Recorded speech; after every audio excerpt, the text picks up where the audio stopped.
Down the rabbit hole. Alice was beginning to get very tired of sitting by her sister on the bank, and of having nothing to do. Once or twice she had peeped into the book her sister was reading, but it had no pictures or conversations in it. And what is the use of a book, thought Alice, without pictures or conversations? So she was considering in her own mind, as well as she could, for the hot day made her feel very sleepy and stupid, whether the pleasure of making a daisy chain would be worth the trouble of getting up and picking the daisies, when suddenly a white rabbit with pink eyes ran close by her. There was nothing so very remarkable in that, nor did Alice think it so very much out of the way to hear the rabbit say to itself, "Oh dear. Oh dear. I shall be late." When she thought it over afterwards, it occurred to her that she ought to have wondered at this, but at the time it all seemed quite natural. But when the rabbit actually took a watch out of its waistcoat pocket, and looked at it, and then hurried on, Alice started to her feet, for it flashed across her mind that she had never before seen a rabbit with either a waistcoat pocket, or a watch to take out of it, and burning with curiosity, she ran across the field after it, and fortunately was just in time to see it pop down a large rabbit hole under the hedge. In another moment down went Alice after it, never once considering how in the world she was to get out again. The rabbit hole went straight on like a tunnel for some way, and then dipped suddenly down, so suddenly that Alice had not a moment to think about stopping herself before she found herself falling down a very deep well. Either the well was very deep, or she fell very slowly, for she had plenty of time, as she went down, to look about her and to wonder what was going to happen next. First, she tried to look down and make out what she was coming to, but it was too dark to see anything. Then she looked at the sides of the well, and noticed that they were filled with cupboards and bookshelves. Here and there she saw maps and pictures hung upon pegs. She took down a jar from one of the shelves as she passed. It was labeled orange marmalade, but to her great disappointment it was empty. She did not like to drop the jar for fear of killing somebody underneath, so managed to put it into one of the cupboards as she fell past it. Well, thought Alice to herself, after such a fall as this, I shall think nothing of tumbling downstairs. How brave they'll all think me at home. Why, I wouldn't say anything about it, even if I fell off the top of the house. Which was very likely true. Down, down, down. Would the fall never come to an end? I wonder how many miles I've fallen by this time, she said aloud.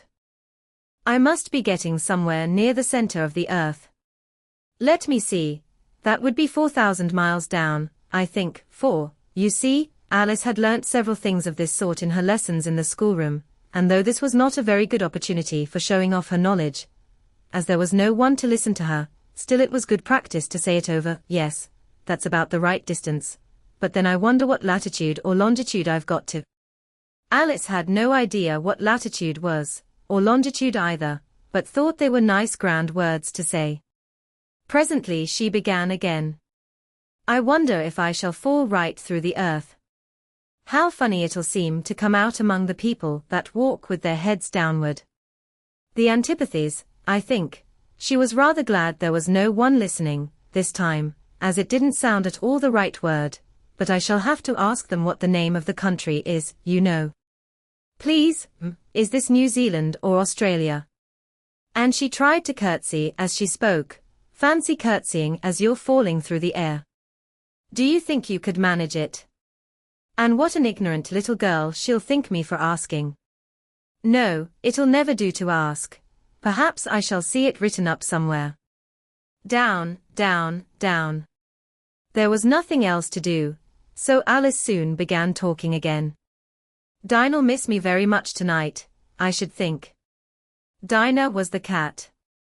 I hope they'll remember her saucer of milk at tea time. Dinah, my dear. I wish you were down here with me. There are no mice in the air, I'm afraid, but you might catch a bat, and that's very like a mouse, you know. But do cats eat bats, I wonder? And here Alice began to get rather sleepy, and went on saying to herself, in a dreamy sort of way, do cats eat bats? Do cats eat bats, and sometimes, do bats eat cats? For, you see, as she couldn't answer either question, it didn't much matter which way she put it. She felt that she was dozing off, and had just begun to dream that she was walking hand in hand with Dinah, and saying to her very earnestly, "Now, Dinah, tell me the truth, did you ever eat a bat?" when suddenly, thump, thump, down she came upon a heap of sticks and dry leaves, and the fall was over. Alice was not a bit hurt, and she jumped up onto her feet in a moment. She looked up, but it was all dark overhead. Before her was another long passage, and the White Rabbit was still in sight, hurrying down it. There was not a moment to be lost. Away went Alice like the wind, and was just in time to hear it say, as it turned a corner, "Oh my ears and whiskers, how late it's getting." She was close behind it when she turned the corner, but the rabbit was no longer to be seen.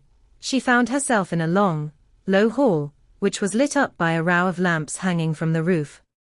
There were doors all round the hall, but they were all locked, and when Alice had been all the way down one side and up the other, trying every door, she walked sadly down the middle, wondering how she was ever to get out again.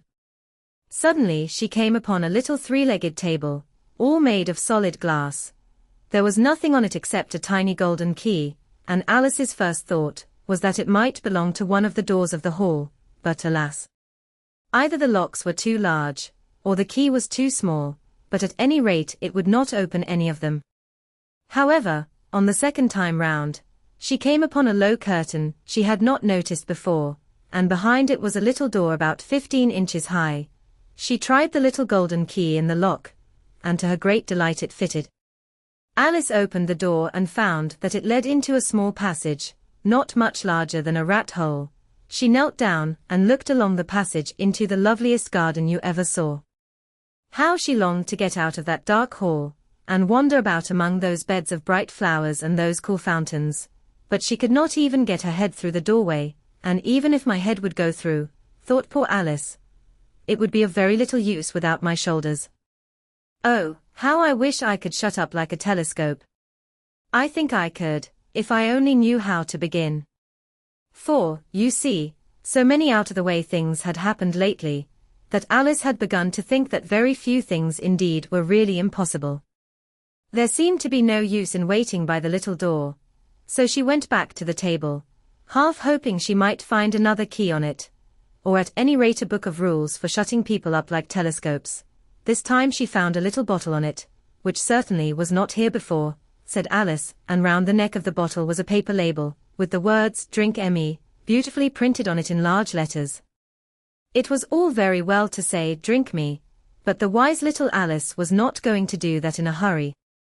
"No, I'll look first," she said, "and see whether it's marked poison or not," for she had read several nice little histories about children who had got burnt and eaten up by wild beasts and other unpleasant things, all because they would not remember the simple rules their friends had taught them, such as that a red-hot poker will burn you if you hold it too long, and that if you cut your finger very deeply with a knife, it usually bleeds, and she had never forgotten that, if you drink much from a bottle marked poison, it is almost certain to disagree with you, sooner or later. However, this bottle was not marked poison, so Alice ventured to taste it, and finding it very nice, it had, in fact, a sort of mixed flavor of cherry tart, custard, pineapple, roast turkey, toffee, and hot buttered toast. She very soon finished it off. "What a curious feeling," said Alice. "I must be shutting up like a telescope." And so it was indeed. She was now only 10 inches high, and her face brightened up at the thought that she was now the right size for going through the little door into that lovely garden. First, however, she waited for a few minutes to see if she was going to shrink any further. She felt a little nervous about this, for it might end, you know, said Alice to herself, in my going out altogether, like a candle. I wonder what I should be like then. And she tried to fancy what the flame of a candle is like after the candle is blown out, for she could not remember ever having seen such a thing.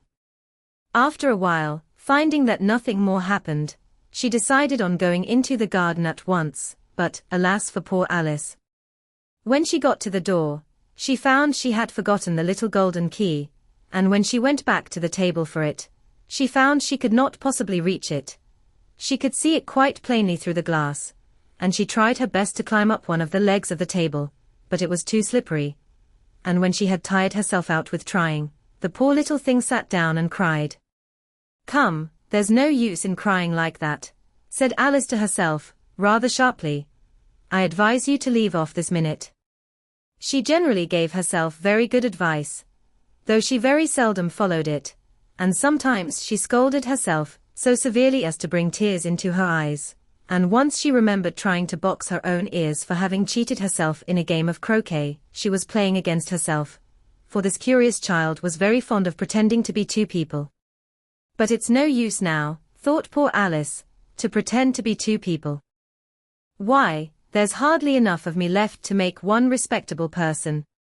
Soon her eye fell on a little glass box that was lying under the table.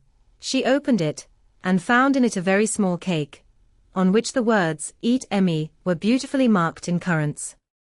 "Well, I'll eat it," said Alice, "and if it makes me grow larger, I can reach the key, and if it makes me grow smaller, I can creep under the door. So either way I'll get into the garden, and I don't care which happens." She ate a little bit, and said anxiously to herself, "Which way? Which way?" holding her hand on the top of her head to feel which way it was growing, and she was quite surprised to find that she remained the same size. To be sure, this generally happens when one eats cake, but Alice had got so much into the way of expecting nothing but out-of-the-way things to happen, that it seemed quite dull and stupid for life to go on in the common way. So she set to work, and very soon finished off the cake. Chapter 2. "The pool of tears, curiouser and curiouser," cried Alice. She was so much surprised, that for the moment she quite forgot how to speak good English. "Now I'm opening out like the largest telescope that ever was. Goodbye, feet." For when she looked down at her feet, they seemed to be almost out of sight, they were getting so far off. "Oh, my poor little feet. I wonder who will put on your shoes and stockings for you now, dears. I'm sure I shan't be able. I shall be a great deal too far off to trouble myself about you. You must manage the best way you can, but I must be kind to them," thought Alice. "Or perhaps they won't walk the way I want to go. Let me see. I'll give them a new pair of boots every Christmas." And she went on planning to herself how she would manage it. "They must go by the carrier," she thought, "and how funny it'll seem, sending presents to one's own feet. And how odd the directions will look. Alice's right foot, Esquire, hearthrug, near the fender, with Alice's love. Oh dear, what nonsense I'm talking." Just then her head struck against the roof of the hall. In fact she was now more than 9 feet high, and she at once took up the little golden key, and hurried off to the garden door. Poor Alice! It was as much as she could do, lying down on one side, to look through into the garden with one eye, but to get through was more hopeless than ever. She sat down and began to cry again. "You ought to be ashamed of yourself," said Alice, "a great girl like you," she might well say this, "to go on crying in this way. Stop this moment, I tell you." But she went on all the same, shedding gallons of tears, until there was a large pool all round her, about 4 inches deep and reaching half down the hall. After a time, she heard a little pattering of feet in the distance, and she hastily dried her eyes to see what was coming. It was the White Rabbit returning, splendidly dressed, with a pair of white kid gloves in one hand and a large fan in the other.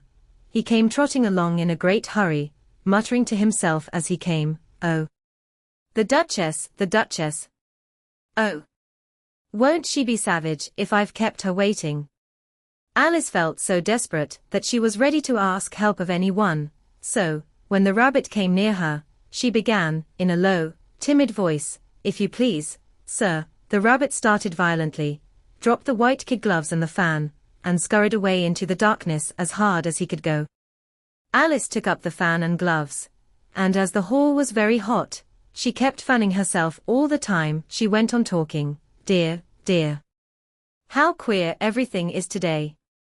And yesterday things went on just as usual. I wonder if I've been changed in the night. Let me think, was I the same when I got up this morning?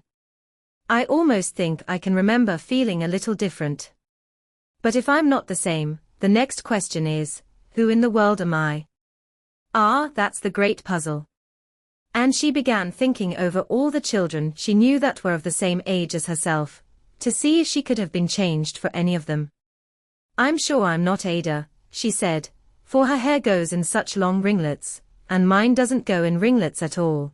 And I'm sure I can't be Mabel, for I know all sorts of things, and she knows such a very little. Besides, she's she, and I'm I, and, oh dear, how puzzling it all is. I'll try if I know all the things I used to know. Let me see. 4 times 5 is 12, and 4 times 6 is 13, and 4 times 7 is, oh dear. I shall never get to 20 at that rate. However, the multiplication table doesn't signify. Let's try geography. London is the capital of Paris, and Paris is the capital of Rome, and Rome, no, that's all wrong, I'm certain. I must have been changed for Mabel. I'll try and say how doth the little, and she crossed her hands on her lap as if she were saying lessons, and began to repeat it, but her voice sounded hoarse and strange, and the words did not come the same as they used to do. How doth the little crocodile improve his shining tail, and pour the waters of the Nile on every golden scale? How cheerfully he seems to grin, how neatly spread his claws, and welcome little fishes in with gently smiling jaws. I'm sure those are not the right words, said poor Alice, and her eyes filled with tears again as she went on. I must be Mabel after all, and I shall have to go and live in that poky little house, and have next to no toys to play with, and oh, ever so many lessons to learn. No, I've made up my mind about it. If I'm Mabel, I'll stay down here. It'll be no use their putting their heads down and saying come up again, dear. I shall only look up and say who am I then? Tell me that first, and then, if I like being that person, I'll come up. If not, I'll stay down here till I'm somebody else. But, oh dear, cried Alice, with a sudden burst of tears, I do wish they would put their heads down. I am so very tired of being all alone here. As she said this she looked down at her hands, and was surprised to see that she had put on one of the rabbit's little white kid gloves while she was talking. How can I have done that, she thought. I must be growing small again. She got up and went to the table to measure herself by it, and found that, as nearly as she could guess, she was now about 2 feet high, and was going on shrinking rapidly. She soon found out that the cause of this was the fan she was holding, and she dropped it hastily, just in time to avoid shrinking away altogether. That was a narrow escape, said Alice, a good deal frightened at the sudden change, but very glad to find herself still in existence. And now for the garden, and she ran with all speed back to the little door, but alas! The little door was shut again, and the little golden key was lying on the glass table as before, and things are worse than ever, thought the poor child, for I never was so small as this before, never. And I declare it's too bad, that it is. As she said these words her foot slipped, and in another moment, splash! She was up to her chin in salt water. Her first idea was that she had somehow fallen into the sea, and in that case I can go back by railway, she said to herself. Alice had been to the seaside once in her life, and had come to the general conclusion that wherever you go to on the English coast you find a number of bathing machines in the sea, some children digging in the sand with wooden spades, then a row of lodging houses, and behind them a railway station. However, she soon made out that she was in the pool of tears, which she had wept when she was 9 feet high. I wish I hadn't cried so much, said Alice, as she swam about, trying to find her way out. I shall be punished for it now, I suppose, by being drowned in my own tears. That will be a queer thing, to be sure. However, everything is queer today. Just then she heard something splashing about in the pool a little way off, and she swam nearer to make out what it was. At first she thought it must be a walrus or hippopotamus, but then she remembered how small she was now, and she soon made out that it was only a mouse that had slipped in like herself. Would it be of any use, now, thought Alice, to speak to this mouse? Everything is so out of the way down here, that I should think very likely it can talk. At any rate, there's no harm in trying. So she began, "Oh Mouse, do you know the way out of this pool? I am very tired of swimming about here, oh Mouse." Alice thought this must be the right way of speaking to a mouse. She had never done such a thing before, but she remembered having seen in her brother's Latin grammar, a mouse of a mouse, to a mouse, oh mouse. The mouse looked at her rather inquisitively, and seemed to her to wink with one of its little eyes, but it said nothing. Perhaps it doesn't understand English, thought Alice. I dare say it's a French mouse, come over with William the Conqueror. For, with all her knowledge of history, Alice had no very clear notion how long ago anything had happened. So she began again, "Oh you Istmar chat," which was the first sentence in her French lesson book. The mouse gave a sudden leap out of the water, and seemed to quiver all over with fright. "Oh, I beg your pardon," cried Alice hastily, afraid that she had hurt the poor animal's feelings. "I quite forgot you didn't like cats." "Not like cats?" cried the mouse in a shrill, passionate voice. "Would you like cats if you were me?" "Well, perhaps not," said Alice in a soothing tone. "Don't be angry about it. And yet I wish I could show you our cat Dinah. I think you'd take a fancy to cats if you could only see her. She is such a dear quiet thing," Alice went on, half to herself, as she swam lazily about in the pool, "and she sits purring so nicely by the fire, licking her paws and washing her face, and she is such a nice soft thing to nurse, and she's such a capital one for catching mice."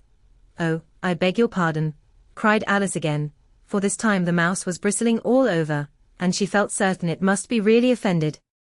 "We won't talk about her any more if you'd rather not."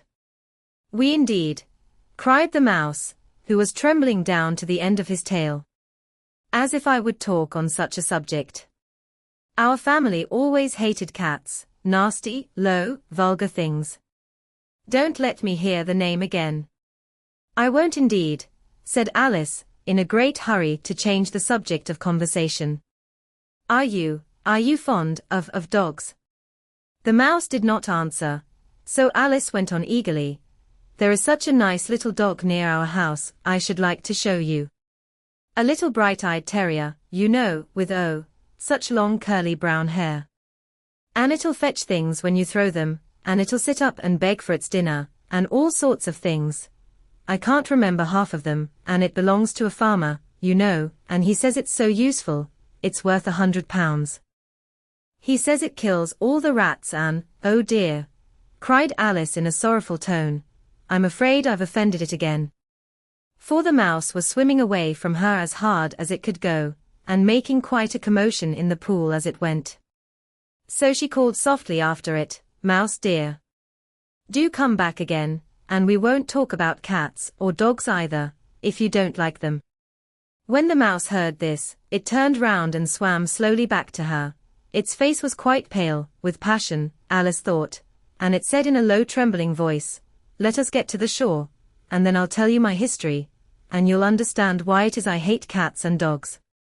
It was high time to go, for the pool was getting quite crowded with the birds and animals that had fallen into it. There were a duck and a dodo, a lory and an eaglet, and several other curious creatures. Alice led the way, and the whole party swam to the shore. Chapter 3. A Caucus-Race and a long tail. They were indeed a queer-looking party that assembled on the bank. The birds with draggled feathers, the animals with their fur clinging close to them, and all dripping wet, cross, and uncomfortable. The first question of course was, how to get dry again. They had a consultation about this, and after a few minutes it seemed quite natural to Alice to find herself talking familiarly with them, as if she had known them all her life. Indeed, she had quite a long argument with the lory, who at last turned sulky, and would only say, "I am older than you, and must know better," and this Alice would not allow without knowing how old it was, and as the lory positively refused to tell its age, there was no more to be said. At last the mouse, who seemed to be a person of authority among them, called out, "Sit down, all of you, and listen to me. I'll soon make you dry enough." They all sat down at once, in a large ring, with the mouse in the middle. Alice kept her eyes anxiously fixed on it, for she felt sure she would catch a bad cold if she did not get dry very soon. "Ahem," said the mouse with an important air, "are you all ready? This is the driest thing I know. Silence all round, if you please." William the Conqueror, whose cause was favored by the Pope, was soon submitted to by the English, who wanted leaders, and had been of late much accustomed to usurpation and conquest. Edwin and Morcar, the Earls of Mercia and Northumbria, said the Lory, with a shiver. "I beg your pardon," said the mouse, frowning, but very politely, "did you speak?" "Not I," said the Lory hastily. "I thought you did," said the mouse. "I proceed." Edwin and Morcar, the Earls of Mercia and Northumbria, declared for him, and even Stigand, the patriotic Archbishop of Canterbury, found it advisable. "Found what?" said the duck. "Found it," the mouse replied rather crossly, "of course you know what it means." "I know what it means well enough. When I find a thing," said the duck, "it's generally a frog or a worm. The question is, what did the Archbishop find?" The mouse did not notice this question, but hurriedly went on, "Found it advisable to go with Edgar Atheling to meet William and offer him the crown." William's conduct at first was moderate.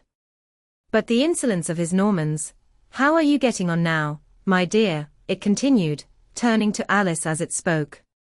"As wet as ever," said Alice in a melancholy tone. "It doesn't seem to dry me at all." "In that case," said the dodo solemnly, rising to its feet, "I move that the meeting adjourn, for the immediate adoption of more energetic remedies." "Speak English," said the eaglet.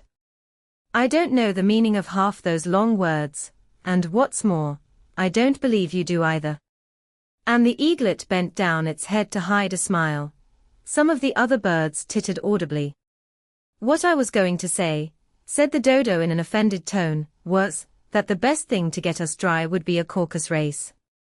"What is a Caucus-Race?" said Alice, not that she wanted much to know, but the dodo had paused as if it thought that somebody ought to speak, and no one else seemed inclined to say anything. "Why," said the dodo, "the best way to explain it is to do it. And, as you might like to try the thing yourself, some winter day, I will tell you how the dodo managed it.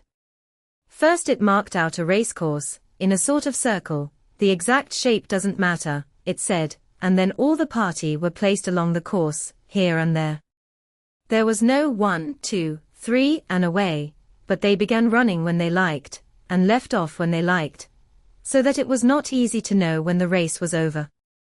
However, when they had been running half an hour or so, and were quite dry again, the dodo suddenly called out, 'The race is over,' and they all crowded round it, panting and asking, 'But who has won?'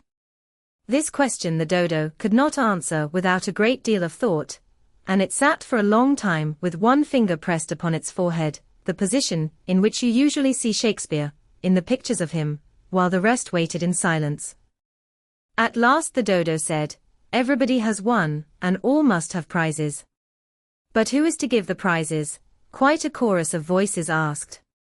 'Why, she, of course,' said the dodo, pointing to Alice with one finger, and the whole party at once crowded round her, calling out in a confused way, 'Prizes! Prizes!' Alice had no idea what to do, and in despair she put her hand in her pocket, and pulled out a box of comfits. Luckily the salt water had not got into it, and handed them round as prizes. There was exactly 1 apiece, all round. 'But she must have a prize herself, you know,' said the mouse. 'Of course,' the dodo replied very gravely. 'What else have you got in your pocket?' he went on, turning to Alice.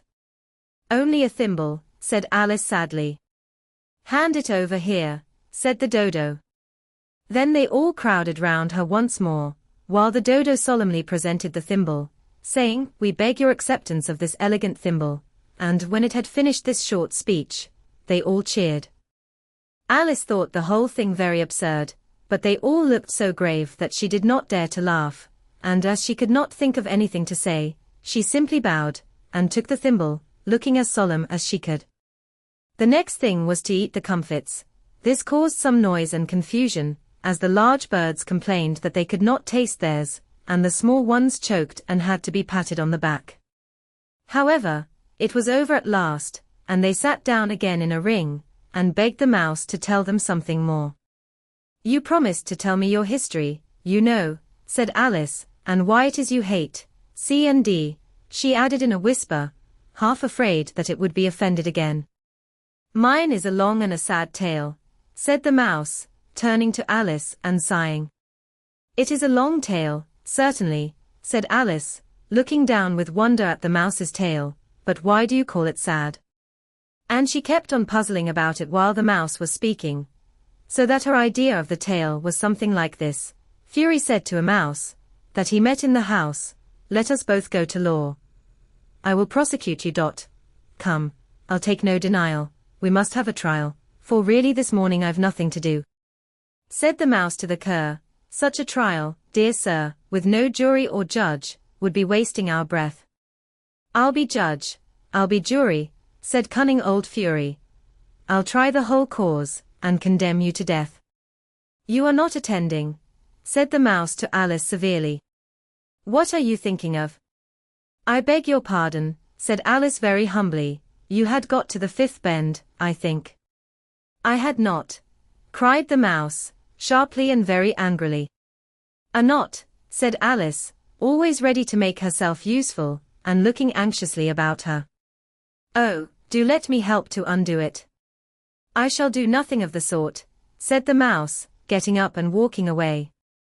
"You insult me by talking such nonsense." "I didn't mean it," pleaded poor Alice. "But you're so easily offended, you know." The mouse only growled in reply. "Please come back and finish your story," Alice called after it, and the others all joined in chorus, "Yes, please do," but the mouse only shook its head impatiently, and walked a little quicker. "What a pity it wouldn't stay," sighed the lory, as soon as it was quite out of sight, and an old crab took the opportunity of saying to her daughter, "Ah, my dear, let this be a lesson to you never to lose your temper." "Hold your tongue, ma," said the young crab, a little snappishly.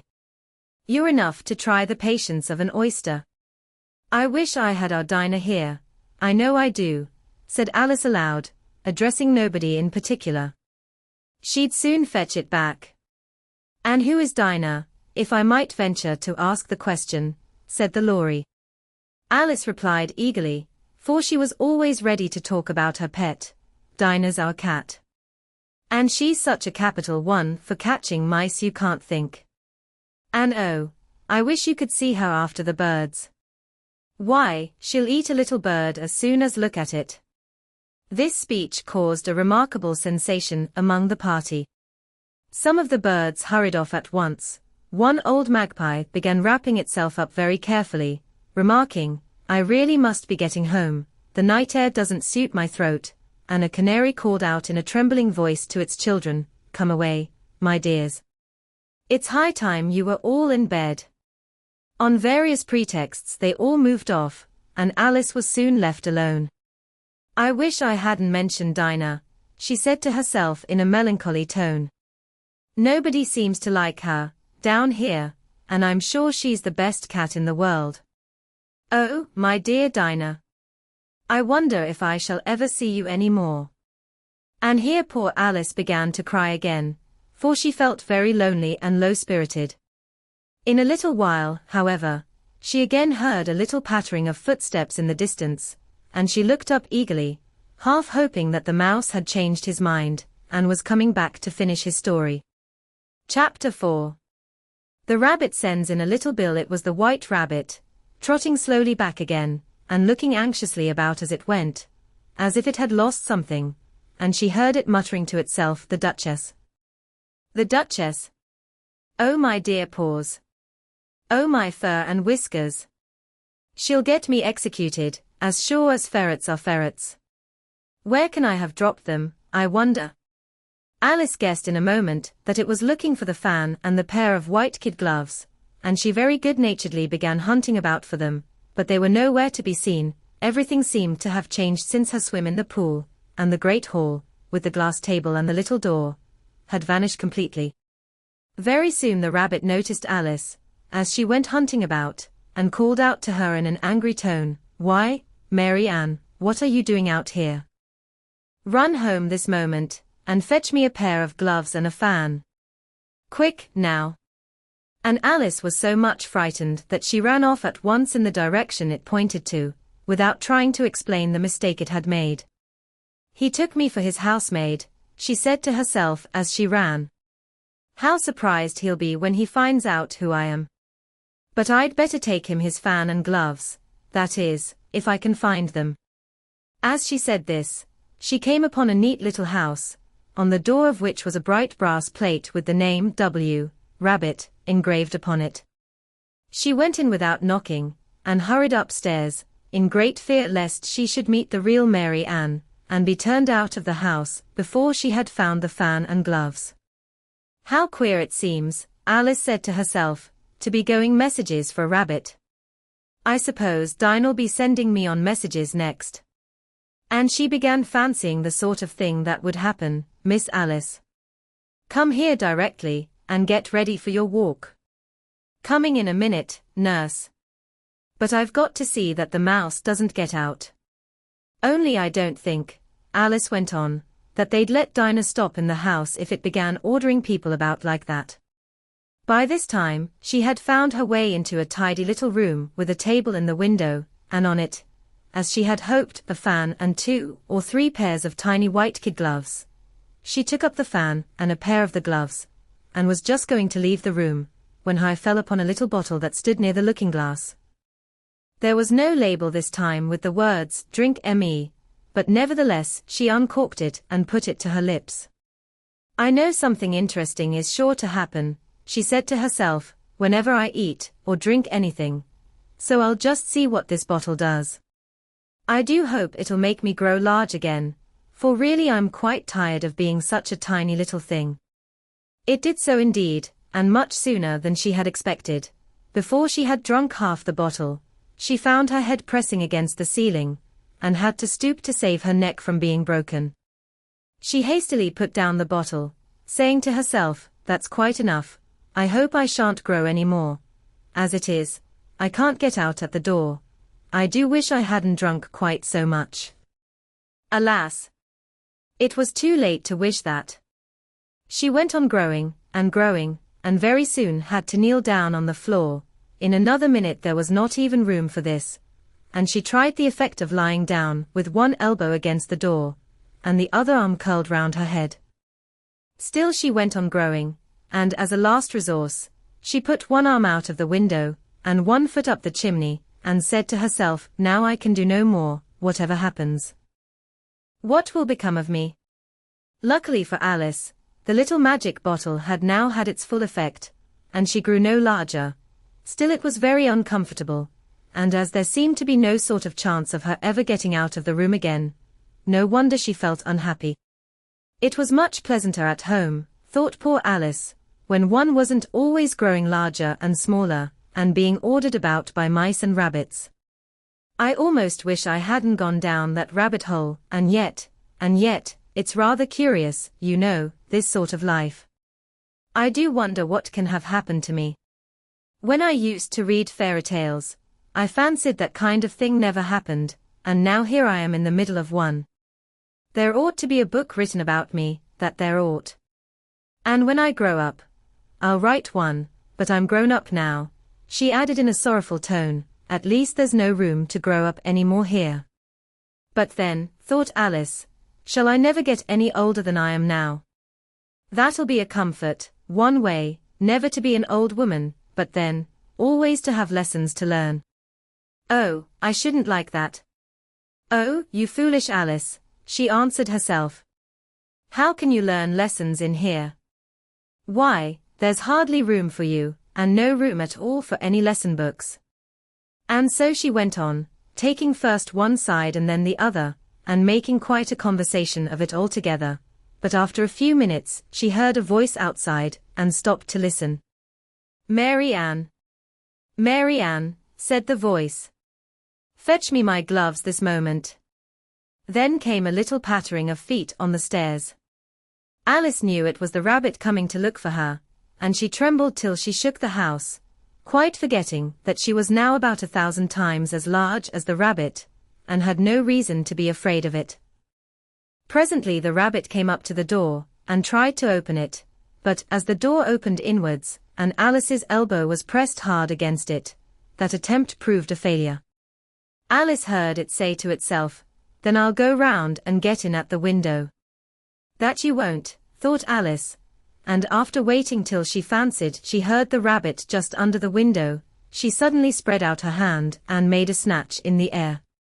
She did not get hold of anything, but she heard a little shriek and a fall, and a crash of broken glass, from which she concluded that it was just possible it had fallen into a cucumber frame, or something of the sort.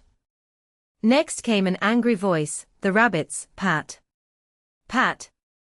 Where are you?" And then a voice she had never heard before, "Sure then I'm here." "Digging for apples, Your Honor." "Digging for apples, indeed," said the rabbit angrily. "Here. Come and help me out of this." Sounds of more broken glass. "Now tell me, Pat, what's that in the window?" "Sure, it's an arm, Your Honor." He pronounced it arum. "An arm, you goose. Who ever saw one that size?" "Why, it fills the whole window." "Sure, it does, Your Honor, but it's an arm for all that." "Well, it's got no business there, at any rate. Go and take it away." There was a long silence after this, and Alice could only hear whispers now and then, such as, "Sure, I don't like it, Your Honor, at all, at all. Do as I tell you, you coward," and at last she spread out her hand again, and made another snatch in the air. This time there were 2 little shrieks, and more sounds of broken glass.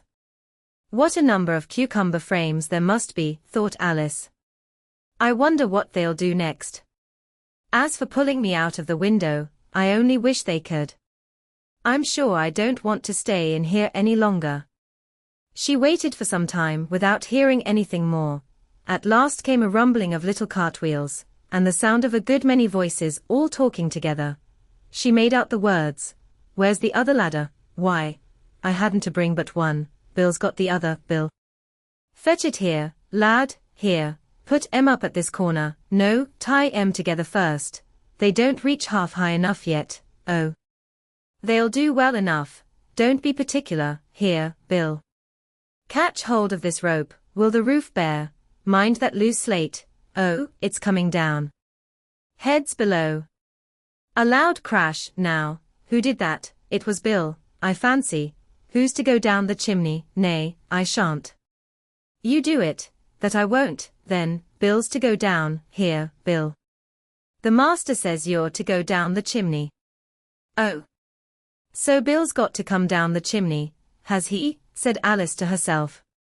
Shy, they seem to put everything upon Bill. "I wouldn't be in Bill's place for a good deal. This fireplace is narrow, to be sure, but I think I can kick a little." She drew her foot as far down the chimney as she could, and waited till she heard a little animal, she couldn't guess of what sort it was, scratching and scrambling about in the chimney close above her. Then, saying to herself, "This is Bill," she gave one sharp kick, and waited to see what would happen next. The first thing she heard was a general chorus of "There goes Bill," then the rabbit's voice along, "Catch him, you by the hedge," then silence, and then another confusion of voices, "Hold up his head, Brandy now. Don't choke him, how was it, old fellow? What happened to you? Tell us all about it." Last came a little feeble, squeaking voice, "That's Bill," thought Alice, "well, I hardly know, no more, thank ye. I'm better now, but I'm a deal too flustered to tell you. All I know is, something comes at me like a jack-in-the-box, and up I goes like a skyrocket." "So you did, old fellow," said the others. "We must burn the house down," said the rabbit's voice, and Alice called out as loud as she could, "If you do, I'll set Dinah at you." There was a dead silence instantly, and Alice thought to herself, "I wonder what they will do next. If they had any sense, they'd take the roof off." After a minute or two, they began moving about again, and Alice heard the rabbit say, "A barrowful will do, to begin with."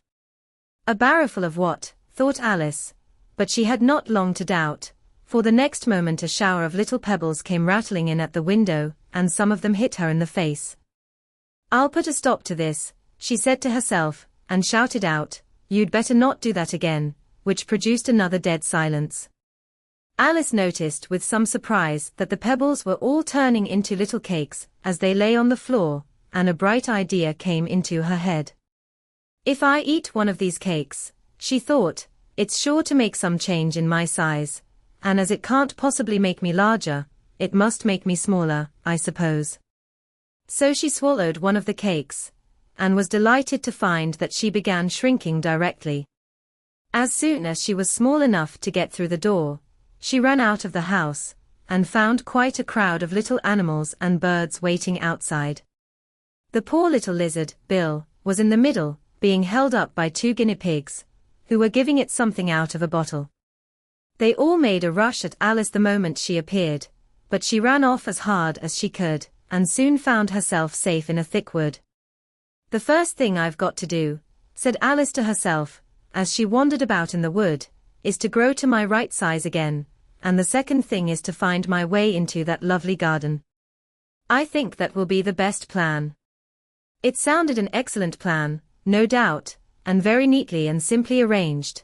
The only difficulty was that she had not the smallest idea how to set about it, and while she was peering about anxiously among the trees, a little sharp bark just over her head made her look up in a great hurry. An enormous puppy was looking down at her with large round eyes, and feebly stretching out one paw, trying to touch her. "Poor little thing," said Alice, in a coaxing tone, and she tried hard to whistle to it, but she was terribly frightened all the time at the thought that it might be hungry, in which case it would be very likely to eat her up in spite of all her coaxing. Hardly knowing what she did, she picked up a little bit of stick, and held it out to the puppy, whereupon the puppy jumped into the air off all its feet at once, with a yelp of delight, and rushed at the stick, and made believe to worry it.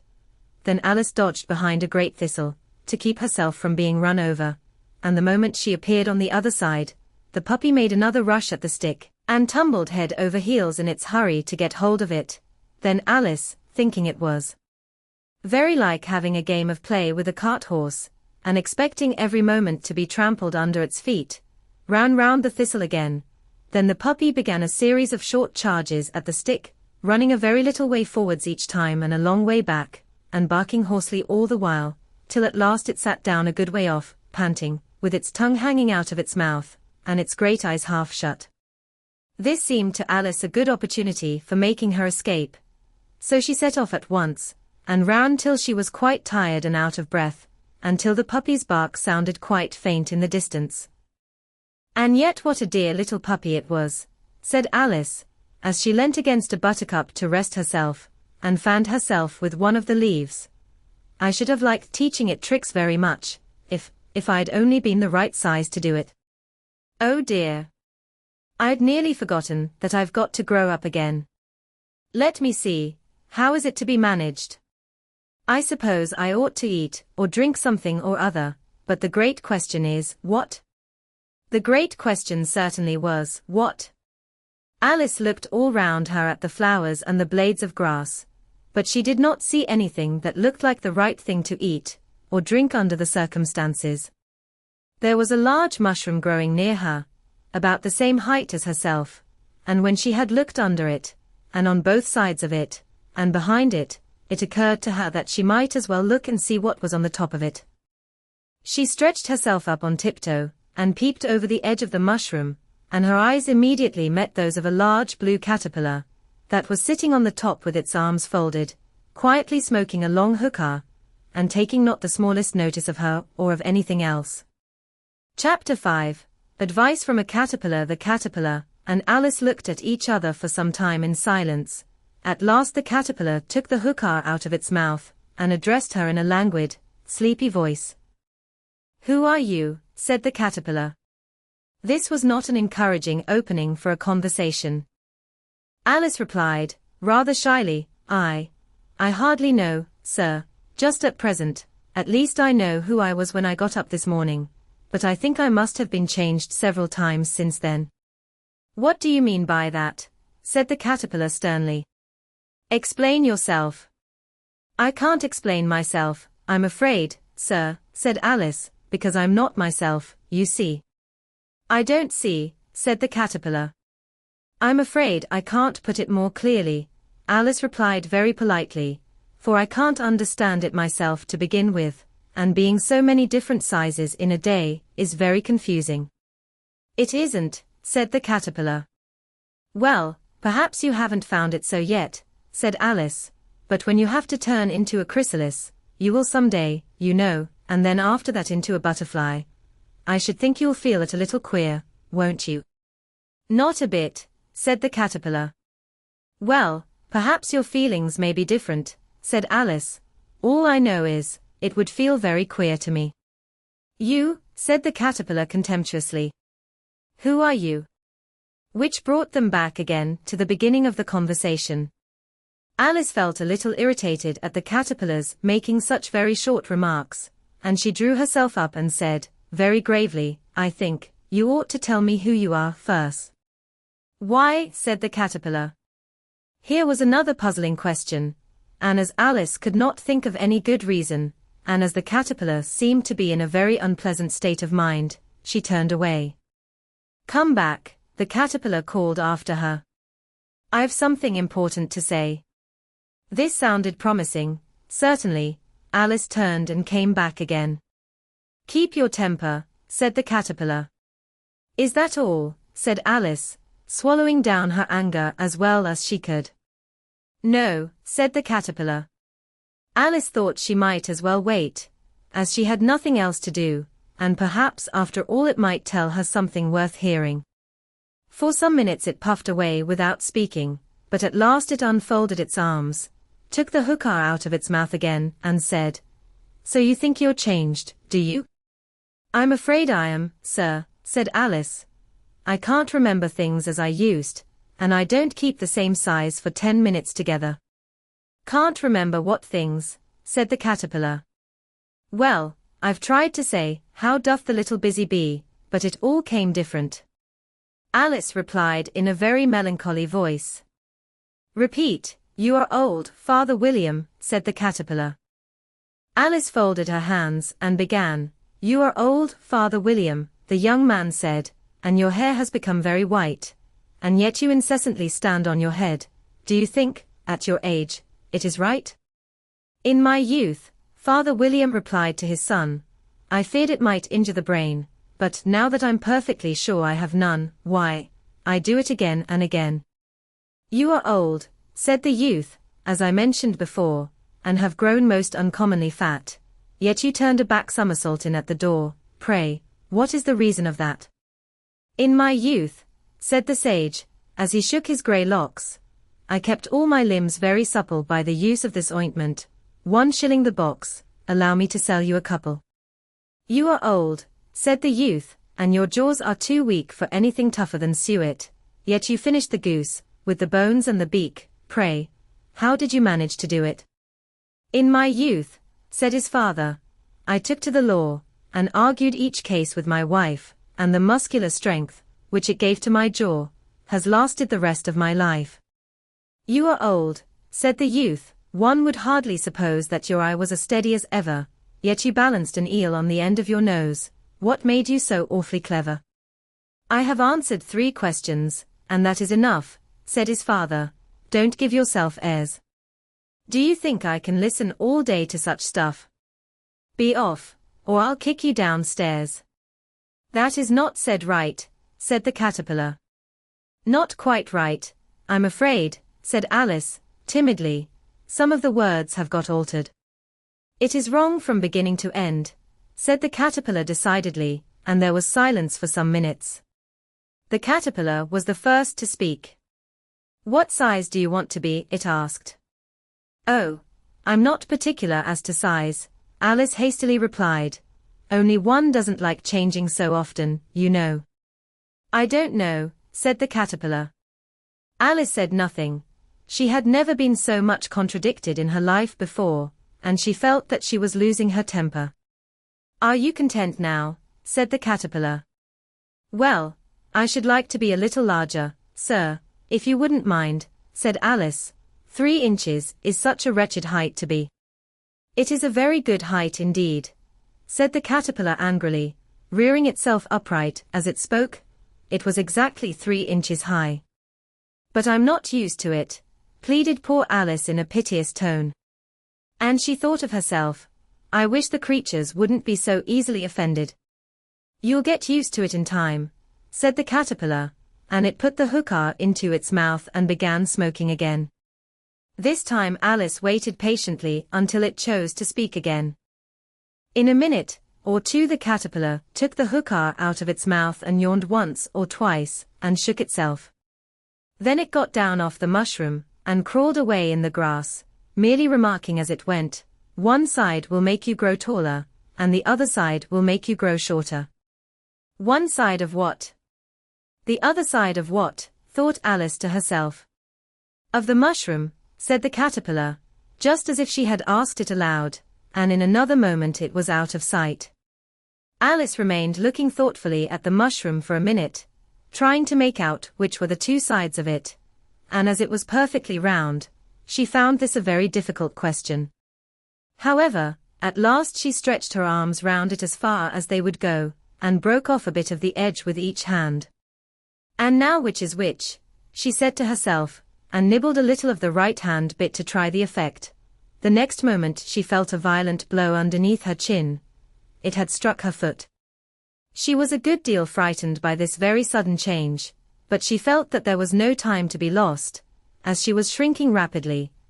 So she set to work at once to eat some of the other bit. Her chin was pressed so closely against her foot that there was hardly room to open her mouth, but she did it at last, and managed to swallow a morsel of the left-hand bit. "Come, my head's free at last," said Alice in a tone of delight, which changed into alarm in another moment, when she found that her shoulders were nowhere to be found. All she could see, when she looked down, was an immense length of neck, which seemed to rise like a stalk out of a sea of green leaves that lay far below her. "What can all that green stuff be?" said Alice. "And where have my shoulders got to? And oh, my poor hands, how is it I can't see you?" She was moving them about as she spoke, but no result seemed to follow, except a little shaking among the distant green leaves. As there seemed to be no chance of getting her hands up to her head, she tried to get her head down to them, and was delighted to find that her neck would bend about easily in any direction, like a serpent. She had just succeeded in curving it down into a graceful zigzag, and was going to dive in among the leaves, which she found to be nothing but the tops of the trees under which she had been wandering, when a sharp hiss made her draw back in a hurry. A large pigeon had flown into her face, and was beating her violently with its wings. "Serpent!" screamed the pigeon. "I'm not a serpent," said Alice indignantly. "Let me alone." "Serpent, I say again," repeated the pigeon, but in a more subdued tone, and added with a kind of sob, "I've tried every way, and nothing seems to suit them." "I haven't the least idea what you're talking about," said Alice. "I've tried the roots of trees, and I've tried banks, and I've tried hedges," the pigeon went on, without attending to her, "but those serpents. There's no pleasing them." Alice was more and more puzzled, but she thought there was no use in saying anything more till the pigeon had finished. "As if it wasn't trouble enough hatching the eggs," said the pigeon, "but I must be on the lookout for serpents night and day. Why, I haven't had a wink of sleep these 3 weeks." "I'm very sorry you've been annoyed," said Alice, who was beginning to see its meaning. "And just as I'd taken the highest tree in the wood," continued the pigeon, raising its voice to a shriek, "and just as I was thinking I should be free of them at last, they must needs come wriggling down from the sky. Ooh, serpent. But I'm not a serpent, I tell you," said Alice. I'm a, well. "What are you?" said the pigeon. "I can see you're trying to invent something." I'm a little girl," said Alice, rather doubtfully, as she remembered the number of changes she had gone through that day. "A likely story indeed," said the pigeon in a tone of the deepest contempt. "I've seen a good many little girls in my time, but never one with such a neck as that. No, no. You're a serpent, and there's no use denying it. I suppose you'll be telling me next that you never tasted an egg." "I have tasted eggs, certainly," said Alice, who was a very truthful child, "but little girls eat eggs quite as much as serpents do, you know." "I don't believe it," said the pigeon, "but if they do, why then they're a kind of serpent, that's all I can say." This was such a new idea to Alice, that she was quite silent for a minute or two, which gave the pigeon the opportunity of adding, "You're looking for eggs. I know that well enough, and what does it matter to me whether you're a little girl or a serpent?" "It matters a good deal to me," said Alice hastily, "but I'm not looking for eggs, as it happens, and if I was, I shouldn't want yours. I don't like them raw." "Well, be off, then," said the pigeon in a sulky tone, as it settled down again into its nest. Alice crouched down among the trees as well as she could, for her neck kept getting entangled among the branches, and every now and then she had to stop and untwist it. After a while she remembered that she still held the pieces of mushroom in her hands, and she set to work very carefully, nibbling first at one and then at the other, and growing sometimes taller and sometimes shorter, until she had succeeded in bringing herself down to her usual height. It was so long since she had been anything near the right size, that it felt quite strange at first, but she got used to it in a few minutes, and began talking to herself as usual. "Come, there's half my plan done now. How puzzling all these changes are. I'm never sure what I'm going to be, from one minute to another. However, I've got back to my right size. The next thing is, to get into that beautiful garden.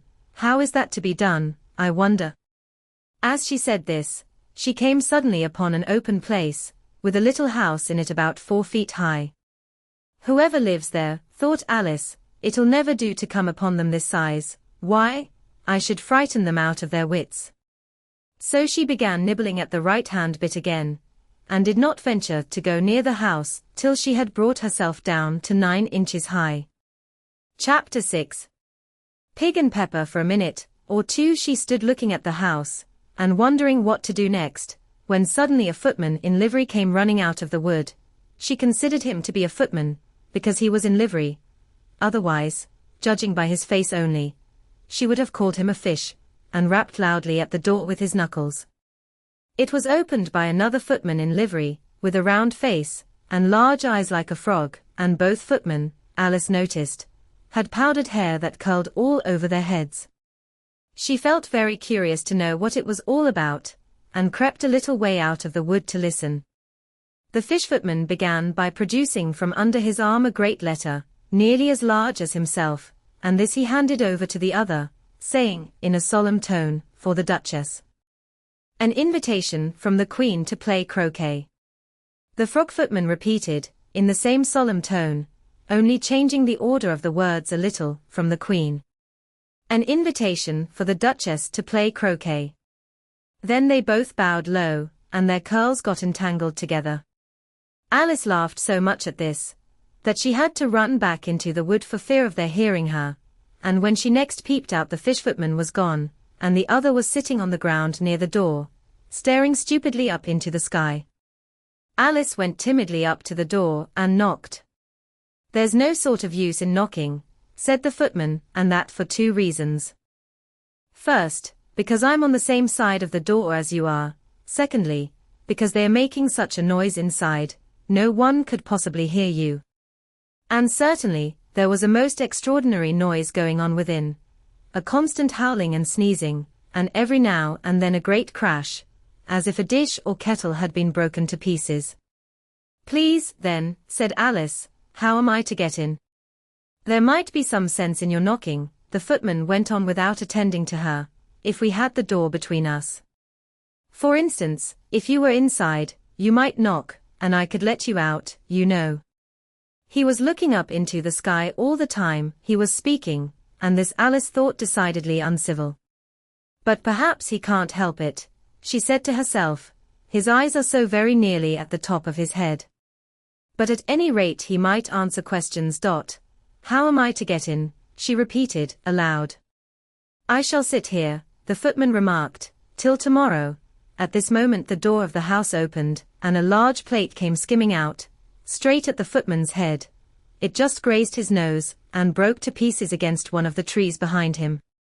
Or next day, maybe, the footman continued in the same tone, exactly as if nothing had happened.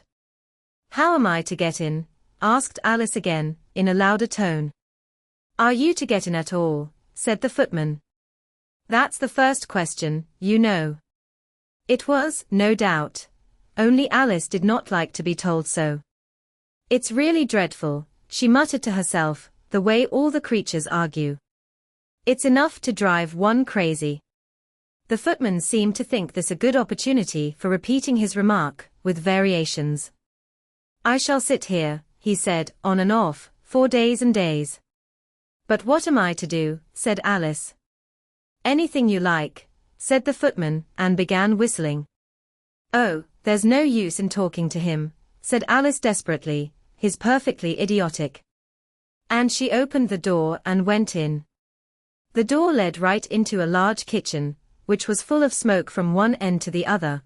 The Duchess was sitting on a three-legged stool in the middle, nursing a baby. The cook was leaning over the fire, stirring a large cauldron, which seemed to be full of soup. There's certainly too much pepper in that soup, Alice said to herself, as well as she could for sneezing. There was certainly too much of it in the air.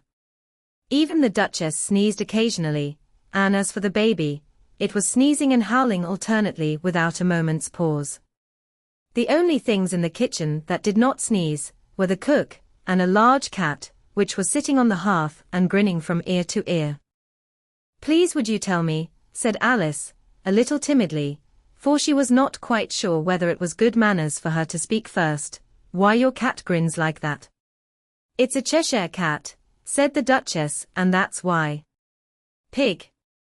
She said the last word with such sudden violence that Alice quite jumped, but she saw in another moment that it was addressed to the baby, and not to her. So she took courage, and went on again. I didn't know that Cheshire Cats always grinned, in fact. I didn't know that cats could grin. They all can, said the Duchess, and most of 'em do. I don't know of any that do, Alice said very politely, feeling quite pleased to have got into a conversation. You don't know much, said the Duchess, and that's a fact. Alice did not at all like the tone of this remark, and thought it would be as well to introduce some other subject of conversation. While she was trying to fix on one, the cook took the cauldron of soup off the fire, and at once set to work throwing everything within her reach at the Duchess and the baby. The fire irons came first. Then followed a shower of saucepans, plates, and dishes. The Duchess took no notice of them even when they hit her, and the baby was howling so much already, that it was quite impossible to say whether the blows hurt it or not. Oh, please mind what you're doing, cried Alice, jumping up and down in an agony of terror. Oh, there goes his precious nose, as an unusually large saucepan flew close by it, and very nearly carried it off. If everybody minded their own business, the Duchess said in a hoarse growl, the world would go round a deal faster than it does. Which would not be an advantage, said Alice, who felt very glad to get an opportunity of showing off a little of her knowledge. Just think of what work it would make with the day and night. You see, the earth takes 24 hours to turn round on its axis. Talking of axes, said the Duchess, chop off her head. Alice glanced rather anxiously at the cook, to see if she meant to take the hint, but the cook was busily stirring the soup, and seemed not to be listening, so she went on again. 24 hours, I think. Or is it 12? Oh, don't bother me, said the Duchess. I never could abide figures. And with that she began nursing her child again, singing a sort of lullaby to it as she did so, and giving it a violent shake at the end of every line. Speak roughly to your little boy, and beat him when he sneezes. He only does it to annoy, because he knows it teases. Chorus. In which the cook and the baby joined. Wow. Wow. Wow. While the Duchess sang the second verse of the song, she kept tossing the baby violently up and down, and the poor little thing howled so that Alice could hardly hear the words. I speak severely to my boy. I beat him when he sneezes, for he can thoroughly enjoy the pepper when he pleases. Chorus. Wow. Wow. Wow. Here. You may nurse it a bit, if you like, the Duchess said to Alice, flinging the baby at her as she spoke. I must go and get ready to play croquet with the Queen, and she hurried out of the room. The cook threw a frying pan after her as she went out, but it just missed her. Alice caught the baby with some difficulty, as it was a queer-shaped little creature, and held out its arms and legs in all directions, just like a starfish, thought Alice. The poor little thing was snorting like a steam engine when she caught it, and kept doubling itself up and straightening itself out again, so that altogether, for the first minute or two, it was as much as she could do to hold it. As soon as she had made out the proper way of nursing it, which was to twist it up into a sort of knot, and then keep tight hold of its right ear and left foot, so as to prevent its undoing itself, she carried it out into the open air. If I don't take this child away with me, thought Alice, they are sure to kill it in a day or two. Wouldn't it be murder to leave it behind? She said the last words out loud, and the little thing grunted in reply. It had left off sneezing by this time. Don't grunt, said Alice. That's not at all a proper way of expressing yourself. The baby grunted again, and Alice looked very anxiously into its face to see what was the matter with it. There could be no doubt that it had a very turn-up nose, much more like a snout than a real nose. Also its eyes were getting extremely small for a baby. Altogether Alice did not like the look of the thing at all. But perhaps it was only sobbing, she thought, and looked into its eyes again, to see if there were any tears. No, there were no tears. If you're going to turn into a pig, my dear, said Alice, seriously, I'll have nothing more to do with you. Mind now. The poor little thing sobbed again, or grunted, it was impossible to say which, and they went on for some while in silence. Alice was just beginning to think to herself, now, what am I to do with this creature when I get it home, when it grunted again, so violently, that she looked down into its face in some alarm. This time there could be no mistake about it. It was neither more nor less than a pig, and she felt that it would be quite absurd for her to carry it further. So she set the little creature down, and felt quite relieved to see it trot away quietly into the wood. If it had grown up, she said to herself, it would have made a dreadfully ugly child, but it makes rather a handsome pig, I think. And she began thinking over other children she knew, who might do very well as pigs, and was just saying to herself, if one only knew the right way to change them, when she was a little startled by seeing the Cheshire Cat sitting on a bough of a tree a few yards off. The cat only grinned when it saw Alice. It looked good-natured, she thought. Still it had very long claws and a great many teeth, so she felt that it ought to be treated with respect. Cheshire Puss, she began, rather timidly, as she did not at all know whether it would like the name. However, it only grinned a little wider. Come, it's pleased so far, thought Alice, and she went on. Would you tell me, please, which way I ought to go from here? That depends a good deal on where you want to get to, said the cat. I don't much care where, said Alice. Then it doesn't matter which way you go, said the cat. So long as I get somewhere, Alice added as an explanation. Oh, you're sure to do that, said the cat, if you only walk long enough. Alice felt that this could not be denied, so she tried another question. What sort of people live about here? In that direction, the cat said, waving its right paw round, lives a hatter, and in that direction, waving the other paw, lives a March hare. Visit either you like, they are both mad. But I don't want to go among mad people, Alice remarked. Oh, you can't help that, said the cat, we're all mad here. I'm mad. You're mad. How do you know I'm mad, said Alice. You must be, said the cat, or you wouldn't have come here. Alice didn't think that proved it at all, however, she went on, and how do you know that you're mad? To begin with, said the cat, a dog's not mad. You grant that? I suppose so, said Alice. Well, then, the cat went on, you see, a dog growls when it's angry, and wags its tail when it's pleased. Now I growl when I'm pleased, and wag my tail when I'm angry. Therefore I'm mad. I call it purring, not growling, said Alice. Call it what you like, said the cat. Do you play croquet with the Queen today? I should like it very much, said Alice, but I haven't been invited yet. You'll see me there, said the cat, and vanished. Alice was not much surprised at this. She was getting so used to queer things happening.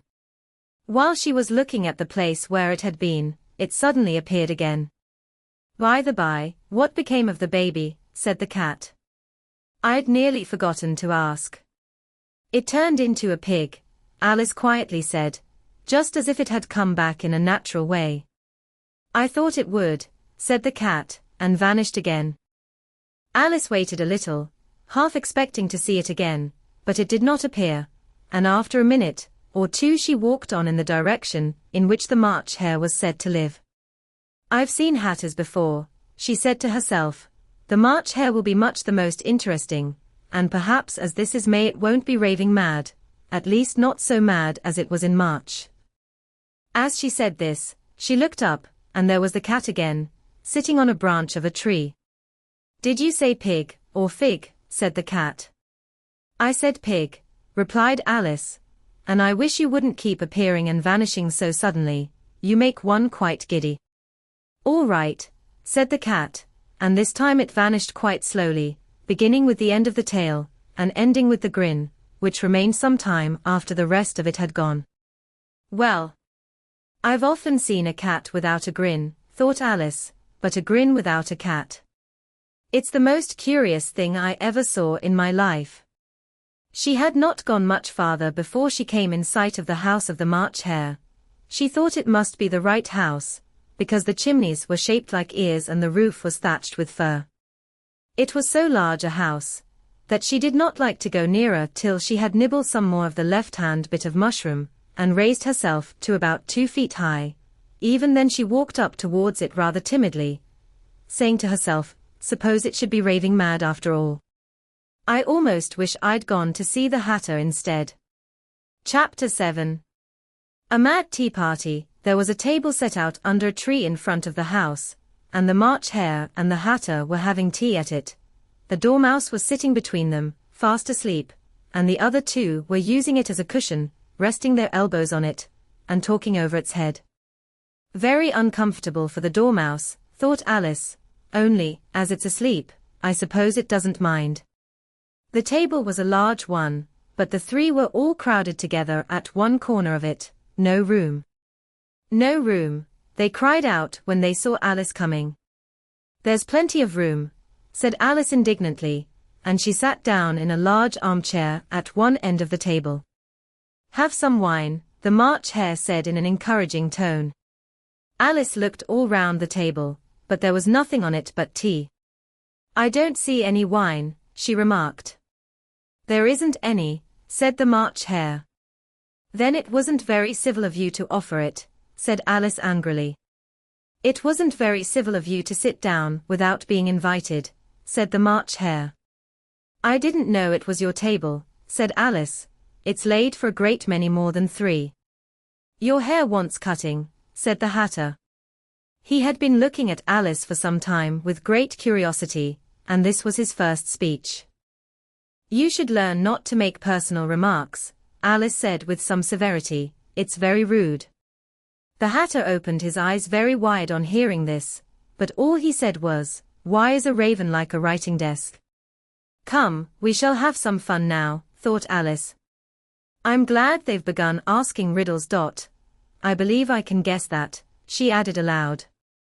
Do you mean that you think you can find out the answer to it? Said the March Hare. Exactly so, said Alice. Then you should say what you mean, the March Hare went on. I do, Alice hastily replied, at least I mean what I say, that's the same thing, you know.